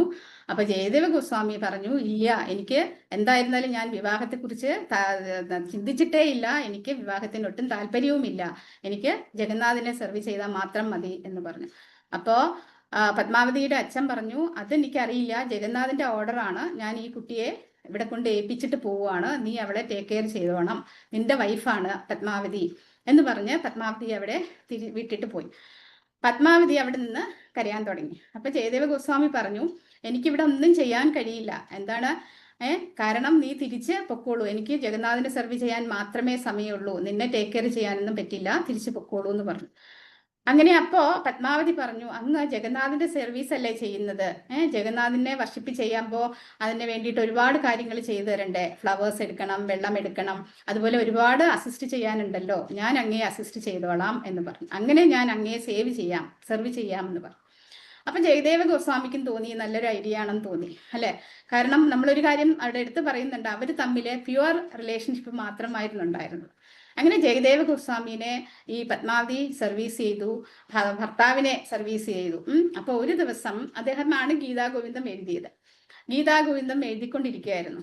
അപ്പോ അതിലൊരു 2 ലൈൻ എഴുതാൻ വന്നപ്പോ ജയദേവ ഗോസ്വാമിക്ക് കൺഫ്യൂഷൻ ഉണ്ടായി. എന്ന് പറഞ്ഞാല് ഭഗവാൻ ശ്രീകൃഷ്ണനോട് രാധാറാണി കോപിച്ചു നിൽക്കുന്ന ഒരു അവസരം ഉണ്ടായിരുന്നു. അപ്പോ അതില് ഭഗവാൻ എന്ത് ചെയ്യുന്നു, രാധാറാണിയുടെ ലോട്ടസ് ഫീറ്റ് ഭഗവാന്റെ തലയിൽ വെക്കുകയാണ്. എന്തിനാ? രാധാറാണിയെ പ്ലീസ് ചെയ്യാൻ വേണ്ടിയിട്ട്. അപ്പൊ അങ്ങനെ വന്നപ്പോൾ അദ്ദേഹത്തിന് അത് കംഫർട്ടബിൾ ആയിട്ട് തോന്നിയില്ല. എങ്ങനെയാണ് രാധാറാണിയുടെ ലോട്ടസ് ഫീറ്റ് ഭഗവാന്റെ തലയിൽ വെക്കുക? എനിക്ക് വീണ്ടും കൺഫ്യൂഷൻ ആണല്ലോ, എന്തായിരുന്നാലും പിന്നെ എഴുതാമെന്ന് പറഞ്ഞ് വെച്ചിട്ട് പോയി. അത് കഴിഞ്ഞ് അദ്ദേഹം കുളിക്കാൻ പോയതാണ്. ഉടൻ തന്നെ തിരിച്ചു വന്നിട്ട് പത്മാവതി പ്രസാദം സെർവ് ചെയ്ത് കൊടുത്തു, പ്രസാദം കഴിച്ചു. അത് കഴിഞ്ഞിട്ട് അദ്ദേഹത്തിന്റെ ഡ്യൂട്ടിക്ക് പോവുകയും ചെയ്തു. അത് കഴിഞ്ഞിട്ട് പത്മാവതി എന്തായാലും ഭർത്താവ് കഴിച്ചല്ലോ, പത്മാവതി പ്രസാദം കഴിച്ചു തുടങ്ങി. വീണ്ടും വന്നു അദ്ദേഹം. വീണ്ടും വന്നിട്ട് ചോദിച്ചു, എന്താ നീ പ്രസാദം കഴിക്കുകയാണോ? എനിക്ക് പ്രസാദം തന്നില്ലല്ലോ, എന്ത് പറ്റി, ഇന്ന് എന്താ പറ്റിയതെന്ന് ചോദിച്ചു. അപ്പോ പത്മാവതി പറഞ്ഞു, അങ്ങ് ഇപ്പൊ വന്ന് കഴിച്ചു പോയതല്ലേ ഉള്ളൂ, അങ്ങ് വന്നു, ഞാൻ സെർവ് ചെയ്തു തന്നു, എന്നിട്ട് അദ്ദേഹം അങ്ങ് ഭക്ഷണം കഴിച്ച ശേഷം പോയിട്ട് താങ്കളുടെ പോയം കംപ്ലീറ്റ് ചെയ്യുകയും ചെയ്തല്ലോ എന്ന് പറഞ്ഞു. അത് അത്രയും പറഞ്ഞപ്പോ അദ്ദേഹത്തിന് മനസ്സിലായി എന്താ സംഭവിച്ചതെന്നല്ലേ. സാക്ഷാൽ ഭഗവാനെയാണ് പത്മാവതി കണ്ടത്. അതുപോലെ നമ്മൾ അർജുനാചാര്യയുടെ കഥ പറഞ്ഞപ്പോഴും സ്വന്തം ഭാര്യയ്ക്കാണ് നേരിട്ട് ഭഗവാന്റെ ദർശനം കിട്ടിയത്. അത് കഴിഞ്ഞ് അദ്ദേഹം പോയി നോക്കിയപ്പോ ആ 2 ലൈൻ എഴുതാതെ വിട്ടിരുന്ന ലൈൻ എന്താണോ ജയദേവ ഗോസ്വാമി എഴുതാൻ ആഗ്രഹിച്ചത്, അല്ലെ? രാധാറാണി കോപത്തിലായിരുന്നപ്പോ ഭഗവാൻ രാധാറാണിയെ പ്ലീസ് ചെയ്യാൻ വേണ്ടിയിട്ട് എന്ത് ചെയ്തു? ഭഗവാന്റെ തലയിൽ രാധാറാണിയുടെ ലോട്ടസ് ഫീറ്റ് എടുത്ത് വെച്ചു എന്നാണ് ഇവിടെ പറയുന്നത്. നോക്കണേ, ഭഗവാൻ എങ്ങനെയാണ് ഡിവോട്ടീസിനോട് റെസിപ്രോക്കേറ്റ് ചെയ്യുന്നത്. ഇനി രാധാറാണി ആണെങ്കിലും ജയദേവ ഗോസ്വാമി ആണെങ്കിലും എല്ലാം ഭഗവാൻ അത്രത്തോളം സ്നേഹിക്കുന്ന ഒരു എന്താ പറയാ, മഹാത്മാവാണ് ഭഗവാൻ, അല്ലെ? ഭഗവാനൊപ്പം ഭഗവാൻ മാത്രമേ ഉള്ളൂ. പിന്നെ ഇതുപോലെ തന്നെ പിന്നെ ദുർവാസാവ് മുനിയുടെയും അംബരീഷ് മഹാരാജിന്റെയും കഥ വരുമ്പോഴും അവിടെയും ഡിവോട്ടിയോടുള്ള സ്നേഹം കാണിക്കുന്നതാണ്, ഭഗവാന്റെ ഒരു പ്രേമം കാണിക്കുന്നതാണ്. ദുർവാസാവ് മുനിയോട് ഭഗവാൻ പറയുകയാണ്, ആ കഥ ഞാൻ പറയണില്ല, എൻ്റെ ഡിവോട്ടിയോട് നീ അത്രയും കോപപ്പെടാൻ പാടില്ല, അതെനിക്ക് സഹിക്കാൻ കഴിയില്ല എന്നാണ് പറയുന്നത്. അതിലും ഒരു ശ്ലോകമുണ്ട്, 9-ാമത്തെ സ്കന്ധത്തില് 4-ാമത്തെ അധ്യായം 68-ാമത്തെ ശ്ലോകമാണ്. സാധവോ ഹൃദയം മഹ്യം സാധൂനാം ഹൃദയം ത്വഹം മന്യത്തെ ന ജാനാതി ന അഹം തേഭ്യോ മനാഗമി. അവിടെ എന്താ പറയുക, പരിശുദ്ധമായിട്ടുള്ള ഭക്തൻ എല്ലായ്പ്പോഴും എന്റെ ഹൃദയത്തിലായിരിക്കും. സാധവോ ഹൃദയം മഹ്യം സാധൂനാം ഹൃദയം ത്വഹം, അവരുടെ ഹൃദയത്തില്, ആ പരിശുദ്ധ ഭക്തന്റെ ഹൃദയത്തില് ഞാനും ഉണ്ടാവും. മന്യത്തെ ന ജാനാതി, അല്ലെ, എന്റെ ഭക്തന്മാർക്ക് എന്നെ ഒഴികെ മറ്റാരെയും തന്നെ, മറ്റൊന്നും തന്നെ അറിയില്ല. ന അഹം തേഭ്യോ മനാഗമി, എനിക്ക് അവരെ അല്ലാതെ മറ്റാരെയും അറിയില്ല എന്ന് പറയാണ്, അല്ലെ. അപ്പൊ ആ ഒരു മൂഡില് നമ്മൾ ഭഗവാൻ ശ്രീകൃഷ്ണനെ അപ്രോച്ച് ചെയ്യുകയാണെങ്കിൽ ഭഗവാൻ എപ്പോഴും നമ്മളോടൊപ്പം ഉണ്ടാവും എന്നാണ് ആചാര്യന്മാര് പറയുന്നത്. അപ്പൊ ഭഗവാനെ നമ്മള് സ്നേഹിക്കുകയാണെങ്കിൽ ഭഗവാൻ നമ്മളെ പേഴ്സണലി വന്ന് ഭഗവാൻ നമ്മളെ ടേക്ക് കെയർ ചെയ്യും എന്നുള്ളതിന് യാതൊരു സംശയവുമില്ല എന്നുള്ളതാണ് ഇവിടെ പറയുന്നത്. പിന്നെ വേറൊരു കാര്യം പറഞ്ഞാല്, ഭഗവാനെ നമ്മൾ ഒരിക്കലും ഓർഡർ സപ്ലയർ ആയിട്ട് കാണാൻ പാടില്ല എന്നാണ്, അല്ലെ. നമ്മൾ സാധാരണ പോയിട്ട് എന്താ പറയണേ, ഭഗവാനെ എനിക്കൊരു ജോലി വേണം, അല്ലെ, അല്ലെങ്കിൽ എൻ്റെ മകളുടെ കല്യാണം വേഗം നടത്തണം, അല്ലെ, എൻ്റെ രോഗത്തിന് ശമന കിട്ടണം എന്നൊക്കെയായിരിക്കും നമ്മൾ പ്രാർത്ഥിക്കുന്നത്, അല്ലെ. അങ്ങനെ നമ്മള് ഡിവോട്ടീസ് അങ്ങനെ ചെയ്യാൻ പാടില്ല എന്നാണ് പറയുന്നത്. അതും ഇവിടെ പറയുന്നത് എന്താ, ഹരി ഇച്ഛ ഹരി കൃപ എന്ന് 2 കാര്യമാണ് പറയുന്നത്. ഹരി ഇച്ഛ എന്ന് പറയുമ്പോൾ ഭഗവാന്റെ ഡിസയർ, ഹരി കൃപ എന്ന് പറഞ്ഞാലോ ഭഗവാന്റെ മേഴ്സി, അല്ലെ. അപ്പൊ ആ 2 വാക്കുകളും വരുന്നത് എങ്ങനെയാണെന്ന് നമുക്കൊന്ന് നോക്കാം, അല്ലെ. അപ്പൊ നമ്മുടെ മനസ്സിൽ ഒരുപാട് ഡിസയേഴ്സ് ഉണ്ടാവും, അല്ലെ. നമ്മൾ ഭക്തരാവാൻ ശ്രമിച്ചുകൊണ്ട് പ്രാക്ടീസ് ചെയ്യുന്ന ആൾക്കാരാണ്. അപ്പോൾ നമ്മൾ പോയിട്ട് ഭഗവാനോട് പ്രാർത്ഥിക്കും, നമുക്കൊരു ജോലി വേണം, അതുപോലെ കല്യാണം നടത്തി തരണം, അങ്ങനെ ഒരുപാട് ഡിസയേഴ്സ് ഉണ്ടാവും നമുക്ക്, അല്ലെ. അപ്പൊ ആ ഡിസയേഴ്സ് ഒക്കെ ഫുൾഫിൽ ചെയ്യുകയാണെങ്കിൽ നമ്മൾ എന്താ പറയുക, ഭഗവാന്റെ കൃപ, അല്ലെ, എല്ലാം ഭഗവാന്റെ കാരുണ്യമാണ്, ഹരികൃപ, ഭഗവാന്റെ മേഴ്സിയാണെന്ന് പറയും. തിരിച്ച് ഭഗവാൻ ഈ ഡിസയേഴ്സ് ഒന്നും ഫുൾഫിൽ ചെയ്തില്ല എന്നുണ്ടെങ്കിൽ നമ്മൾ എന്താ വിചാരിക്കുക, ഡിവോട്ടീസ് ആയതുകൊണ്ട് നമ്മൾ ഭഗവാനെ കുറ്റപ്പെടുത്തില്ല, അല്ലെ. നമ്മൾ എന്താ പറയുക, അപ്പോ ഭഗവാന്റെ ഡിസയർ അതാണ്, അല്ലെ, ഭഗവാന്റെ ഇച്ഛ അതാണ്. നമ്മളുടെ ഡിസയർ അല്ല നടക്കേണ്ടത്, ഭഗവാന്റെ ഡിസയർ ആണ് നടക്കേണ്ടത്. അത് നമ്മൾ അക്സെപ്റ്റ് ചെയ്താലേ പറ്റുള്ളൂ, അതേ അക്സെപ്റ്റ് ചെയ്യാൻ പാടുള്ളൂ എന്ന് വിചാരിക്കും. പക്ഷേ ഒരു പിയർ ഡിവോട്ടീനെ സംബന്ധിച്ച് നോക്കുകയാണെങ്കിൽ അത് വ്യത്യസ്തമാണ്, നമ്മളിൽ നിന്നും വ്യത്യസ്തമാണ്, അല്ലെ. പ്രശ്നങ്ങൾ വന്നാലും, അല്ലെ, അൺഫേവറബിൾ ആയിട്ട് എന്തെങ്കിലും വന്നിരുന്നാലും അവരങ്ങനെ ചിന്തിക്കുന്നില്ല. അതും അവരുടെ ഡിസയർ സാധിച്ചില്ലെങ്കിൽ പോലും, അങ്ങനെ ഒരു ഡിസയർ അവർക്ക് ഉണ്ടാവില്ല, അല്ലെ. അങ്ങനെ സാധിച്ചില്ല എങ്കിൽ പോലും അത് ഭഗവാന്റെ കൃപയായിട്ട് അവര് കാണും, ഹരി കൃപയായിട്ട് കാണും. നല്ലത് വന്നാലും അവര് കരുതുന്നത് എന്താണ്, എല്ലാം ഭഗവാന്റെ കൃപയാണ്, അവിടെ ഡിസയർ എന്ന് അവർ ചിന്തിക്കുന്നില്ല, എല്ലാം ഭഗവാന്റെ കൃപയാണെന്ന് മാത്രമാണ് അവര് കാണുന്നത്. അത് അങ്ങനെയുള്ളൊരു റിലേഷൻഷിപ്പ് നമ്മളും ഭഗവാനും, അല്ലെ, അങ്ങനെയുള്ളൊരു റിലേഷൻഷിപ്പ് നമുക്കും ഉണ്ടാവണം, അല്ലെ. അപ്പൊ അങ്ങനെ ഉണ്ടാവുകയാണെങ്കിൽ എന്താണ്, നമ്മളുടെ ഭക്തിക്ക് തന്നെ ഒരു വ്യത്യാസം ഉണ്ടാവും എന്നാണ് ഇവിടെ ആചാര്യന്മാര് പറയുന്നത്. അപ്പോൾ നമ്മൾ ഇത്രയും ചർച്ച ചെയ്തതിൽ കൂടെ നമ്മൾ മനസ്സിലാക്കി എന്താണ്, ഭഗവാൻ എന്താ പാർഷ്യലാണ് എന്ന് പറഞ്ഞു, അല്ലെ. എന്ന് പറഞ്ഞിട്ടുണ്ടെങ്കിൽ എല്ലാ ഭക്തരോടും നിഷ്പക്ഷമായിട്ട് പക്ഷഭേദം കാണിക്കുകയാണ് ചെയ്യുന്നത് ഭഗവാൻ, അല്ലെ. അപ്പൊ നമ്മൾ കുറെ എക്സാമ്പിളിൽ കൂടെ ഭഗവത്ഗീതയിലെയും ഭാഗവതത്തിലെയും ശ്ലോകത്തിൽ കൂടെ നമ്മൾ മനസ്സിലാക്കിയല്ലേ, എല്ലാ ജീവജാലങ്ങൾക്കും ഭഗവാൻ എന്ത് ചെയ്യുന്നു, തൻ്റെ ഭക്തരാകാൻ ഒരുപോലെ അവസരം തരികയാണ് ചെയ്യുന്നത്, അല്ലെ. എല്ലാം നമ്മുടെ കയ്യിലാണ്, എന്താ ചെയ്യേണ്ടത് എന്നുള്ളത് നമ്മളുടെ കയ്യിലാണ്. അപ്പൊ നമ്മുടെ സന്തോഷത്തെയും സുഖത്തെയും കുറിച്ച് നമ്മൾ ചിന്തിക്കുന്നതിലും അപ്പുറം നമ്മൾ ഭഗവാനിൽ കൂടുതൽ എന്താ പറയാ, ഭഗവാന്റെ പ്രേമം, അല്ലെ, കിട്ടാൻ വേണ്ടിയിട്ട് നമ്മൾ ശ്രമിക്കണം. ഭഗവാന്റെ പ്രേമം കിട്ടണം എന്നുണ്ടെങ്കിൽ എന്താ നമ്മൾ ചെയ്യേണ്ടത്, ഭഗവാനെ സെർവ് ചെയ്യുക, ഭഗവാന്റെ ഡിവോട്ടീസിനെ നമ്മൾ സെർവ് ചെയ്യുക. അത്രയും കാര്യങ്ങളാണ് ഇന്നത്തെ ഈ ശ്ലോകത്തിൽ നിന്നും എനിക്ക് മനസ്സിലാക്കാൻ കഴിഞ്ഞതും ഞാൻ കുറെ വായിച്ചതിൽ നിന്നും ലെക്ചർ കേട്ടതിൽ നിന്നും കിട്ടിയ പോയിന്റ്സ് ആണ് ഞാനിവിടെ ചർച്ച ചെയ്തത്. പിന്നെ ഒരു കാര്യം കൂടെ, നമ്മൾ ഭഗവാനെ പൂർണ്ണമായിട്ടും സ്നേഹിക്കുകയാണെങ്കിൽ ഭഗവാൻ അതുപോലെ റെസിപ്രോക്കേറ്റ് ചെയ്യും. ഭഗവാൻ കരുണാമയനാകും. അതുപോലെ നമ്മളെ ഭഗവത്ധാമത്തിൽ എത്തിക്കും. അല്ല തിരിച്ച് നമ്മൾ വിപരീതമായിട്ടാണ്, ഭഗവാനെ സ്നേഹിക്കുന്നില്ല, ഭഗവാനെ വിശ്വാസമില്ല, അങ്ങനെ വരുന്ന ഒരു സ്റ്റേജ് ഉണ്ടാവുകയാണെങ്കിൽ ഭഗവാൻ എന്താ ചെയ്യുക? ഭഗവാന്റെ ശക്തിയായ മായാദേവിക്ക് നമ്മളെ വിട്ടുകൊടുക്കും അല്ലെ? ഈ ഭൗതിക ലോകത്ത് സ്റ്റേ ചെയ്യാൻ വേണ്ടിയിട്ട് നമുക്ക് എന്താണ് അർഹതയായിട്ടുള്ളത്, എന്താണ് നമ്മുടെ ഡിസയർ, അതനുസരിച്ചിട്ട് മാറ്റിയെടുത്തോളൂ എന്ന് പറഞ്ഞ് ഭഗവാൻ മായാദേവിനെ ഏൽപ്പിക്കും എന്നുള്ളതാണ് സത്യം. ഹരേ കൃഷ്ണ. ഹരേ കൃഷ്ണ മാജി. താങ്ക് യു മാജി. ഇത്രയും സുഖയിലായിരുന്നു മാജിക്ക്, എന്നിട്ടും ഇത്രയും സമയം എടുത്തു. താങ്ക് യു സോ മച്ച് മാജി. ഹരേ കൃഷ്ണ. ഹരേ കൃഷ്ണ. ഹരേ കൃഷ്ണ. പോയി മാതാജി. ഹരേ കൃഷ്ണ. ഹരേ കൃഷ്ണ മാജി. ഹരേ കൃഷ്ണ. ഹരേ കൃഷ്ണ മാതാജി. ഹരേ കൃഷ്ണ പ്രഭുജി. ഹരേ കൃഷ്ണ മാതാജി. ഹരേ പ്രഭുജി. ഹരേ കൃഷ്ണ മാതാജി. ഹരേ കൃഷ്ണ. ഹരേ കൃഷ്ണ പ്രഭുജി. ഹരേ കൃഷ്ണ മാതാജി. Thank you. ഹരേ കൃഷ്ണ മാതാജി. പ്രണാം മാതാജി. ഹരേ കൃഷ്ണ. Thank you. ഹരേ കൃഷ്ണ. ഹരേ കൃഷ്ണ മാതാജി. ഹരേ കൃഷ്ണ മാതാജി. ഹരേ കൃഷ്ണ ഹരേ കൃഷ്ണ മാതാജി. ഹരേ കൃഷ്ണ. രാധാ ദാമോദർ പ്രഭുന് എന്തോ ഒരു ഡൗട്ട് ചോദിക്കാണ്ട് എല്ലാരും ദയവായി ഒന്ന് മ്യൂട്ട് ചെയ്യണം. പ്രഭു ചോദിച്ചാലും. പ്രഭു മാതേ, Hare Krishna. Very nice class മാതേ, വണ്ടർഫുൾ. ഭയങ്കര ഓരോന്ന് നല്ല റെഫറൻസ് ശ്ലോകാസ് ആയിരുന്നു മാതേ. ഒരു പോയിന്റ് നിങ്ങളെ ക്ലാസ്സിൽ നിങ്ങൾ പറഞ്ഞു, മറ്റേ കല്യാണം കഴിക്കാൻ വേണ്ടി മറ്റേ ലക്ഷ്മി ദേവി പറഞ്ഞു. അത് എവിടുത്തെ റെഫറൻസ്? എനിക്കൊന്ന് പഠിക്കാൻ വേണ്ടിട്ട് ഫോർ മൈ പ്യൂരിഫിക്കേഷൻ.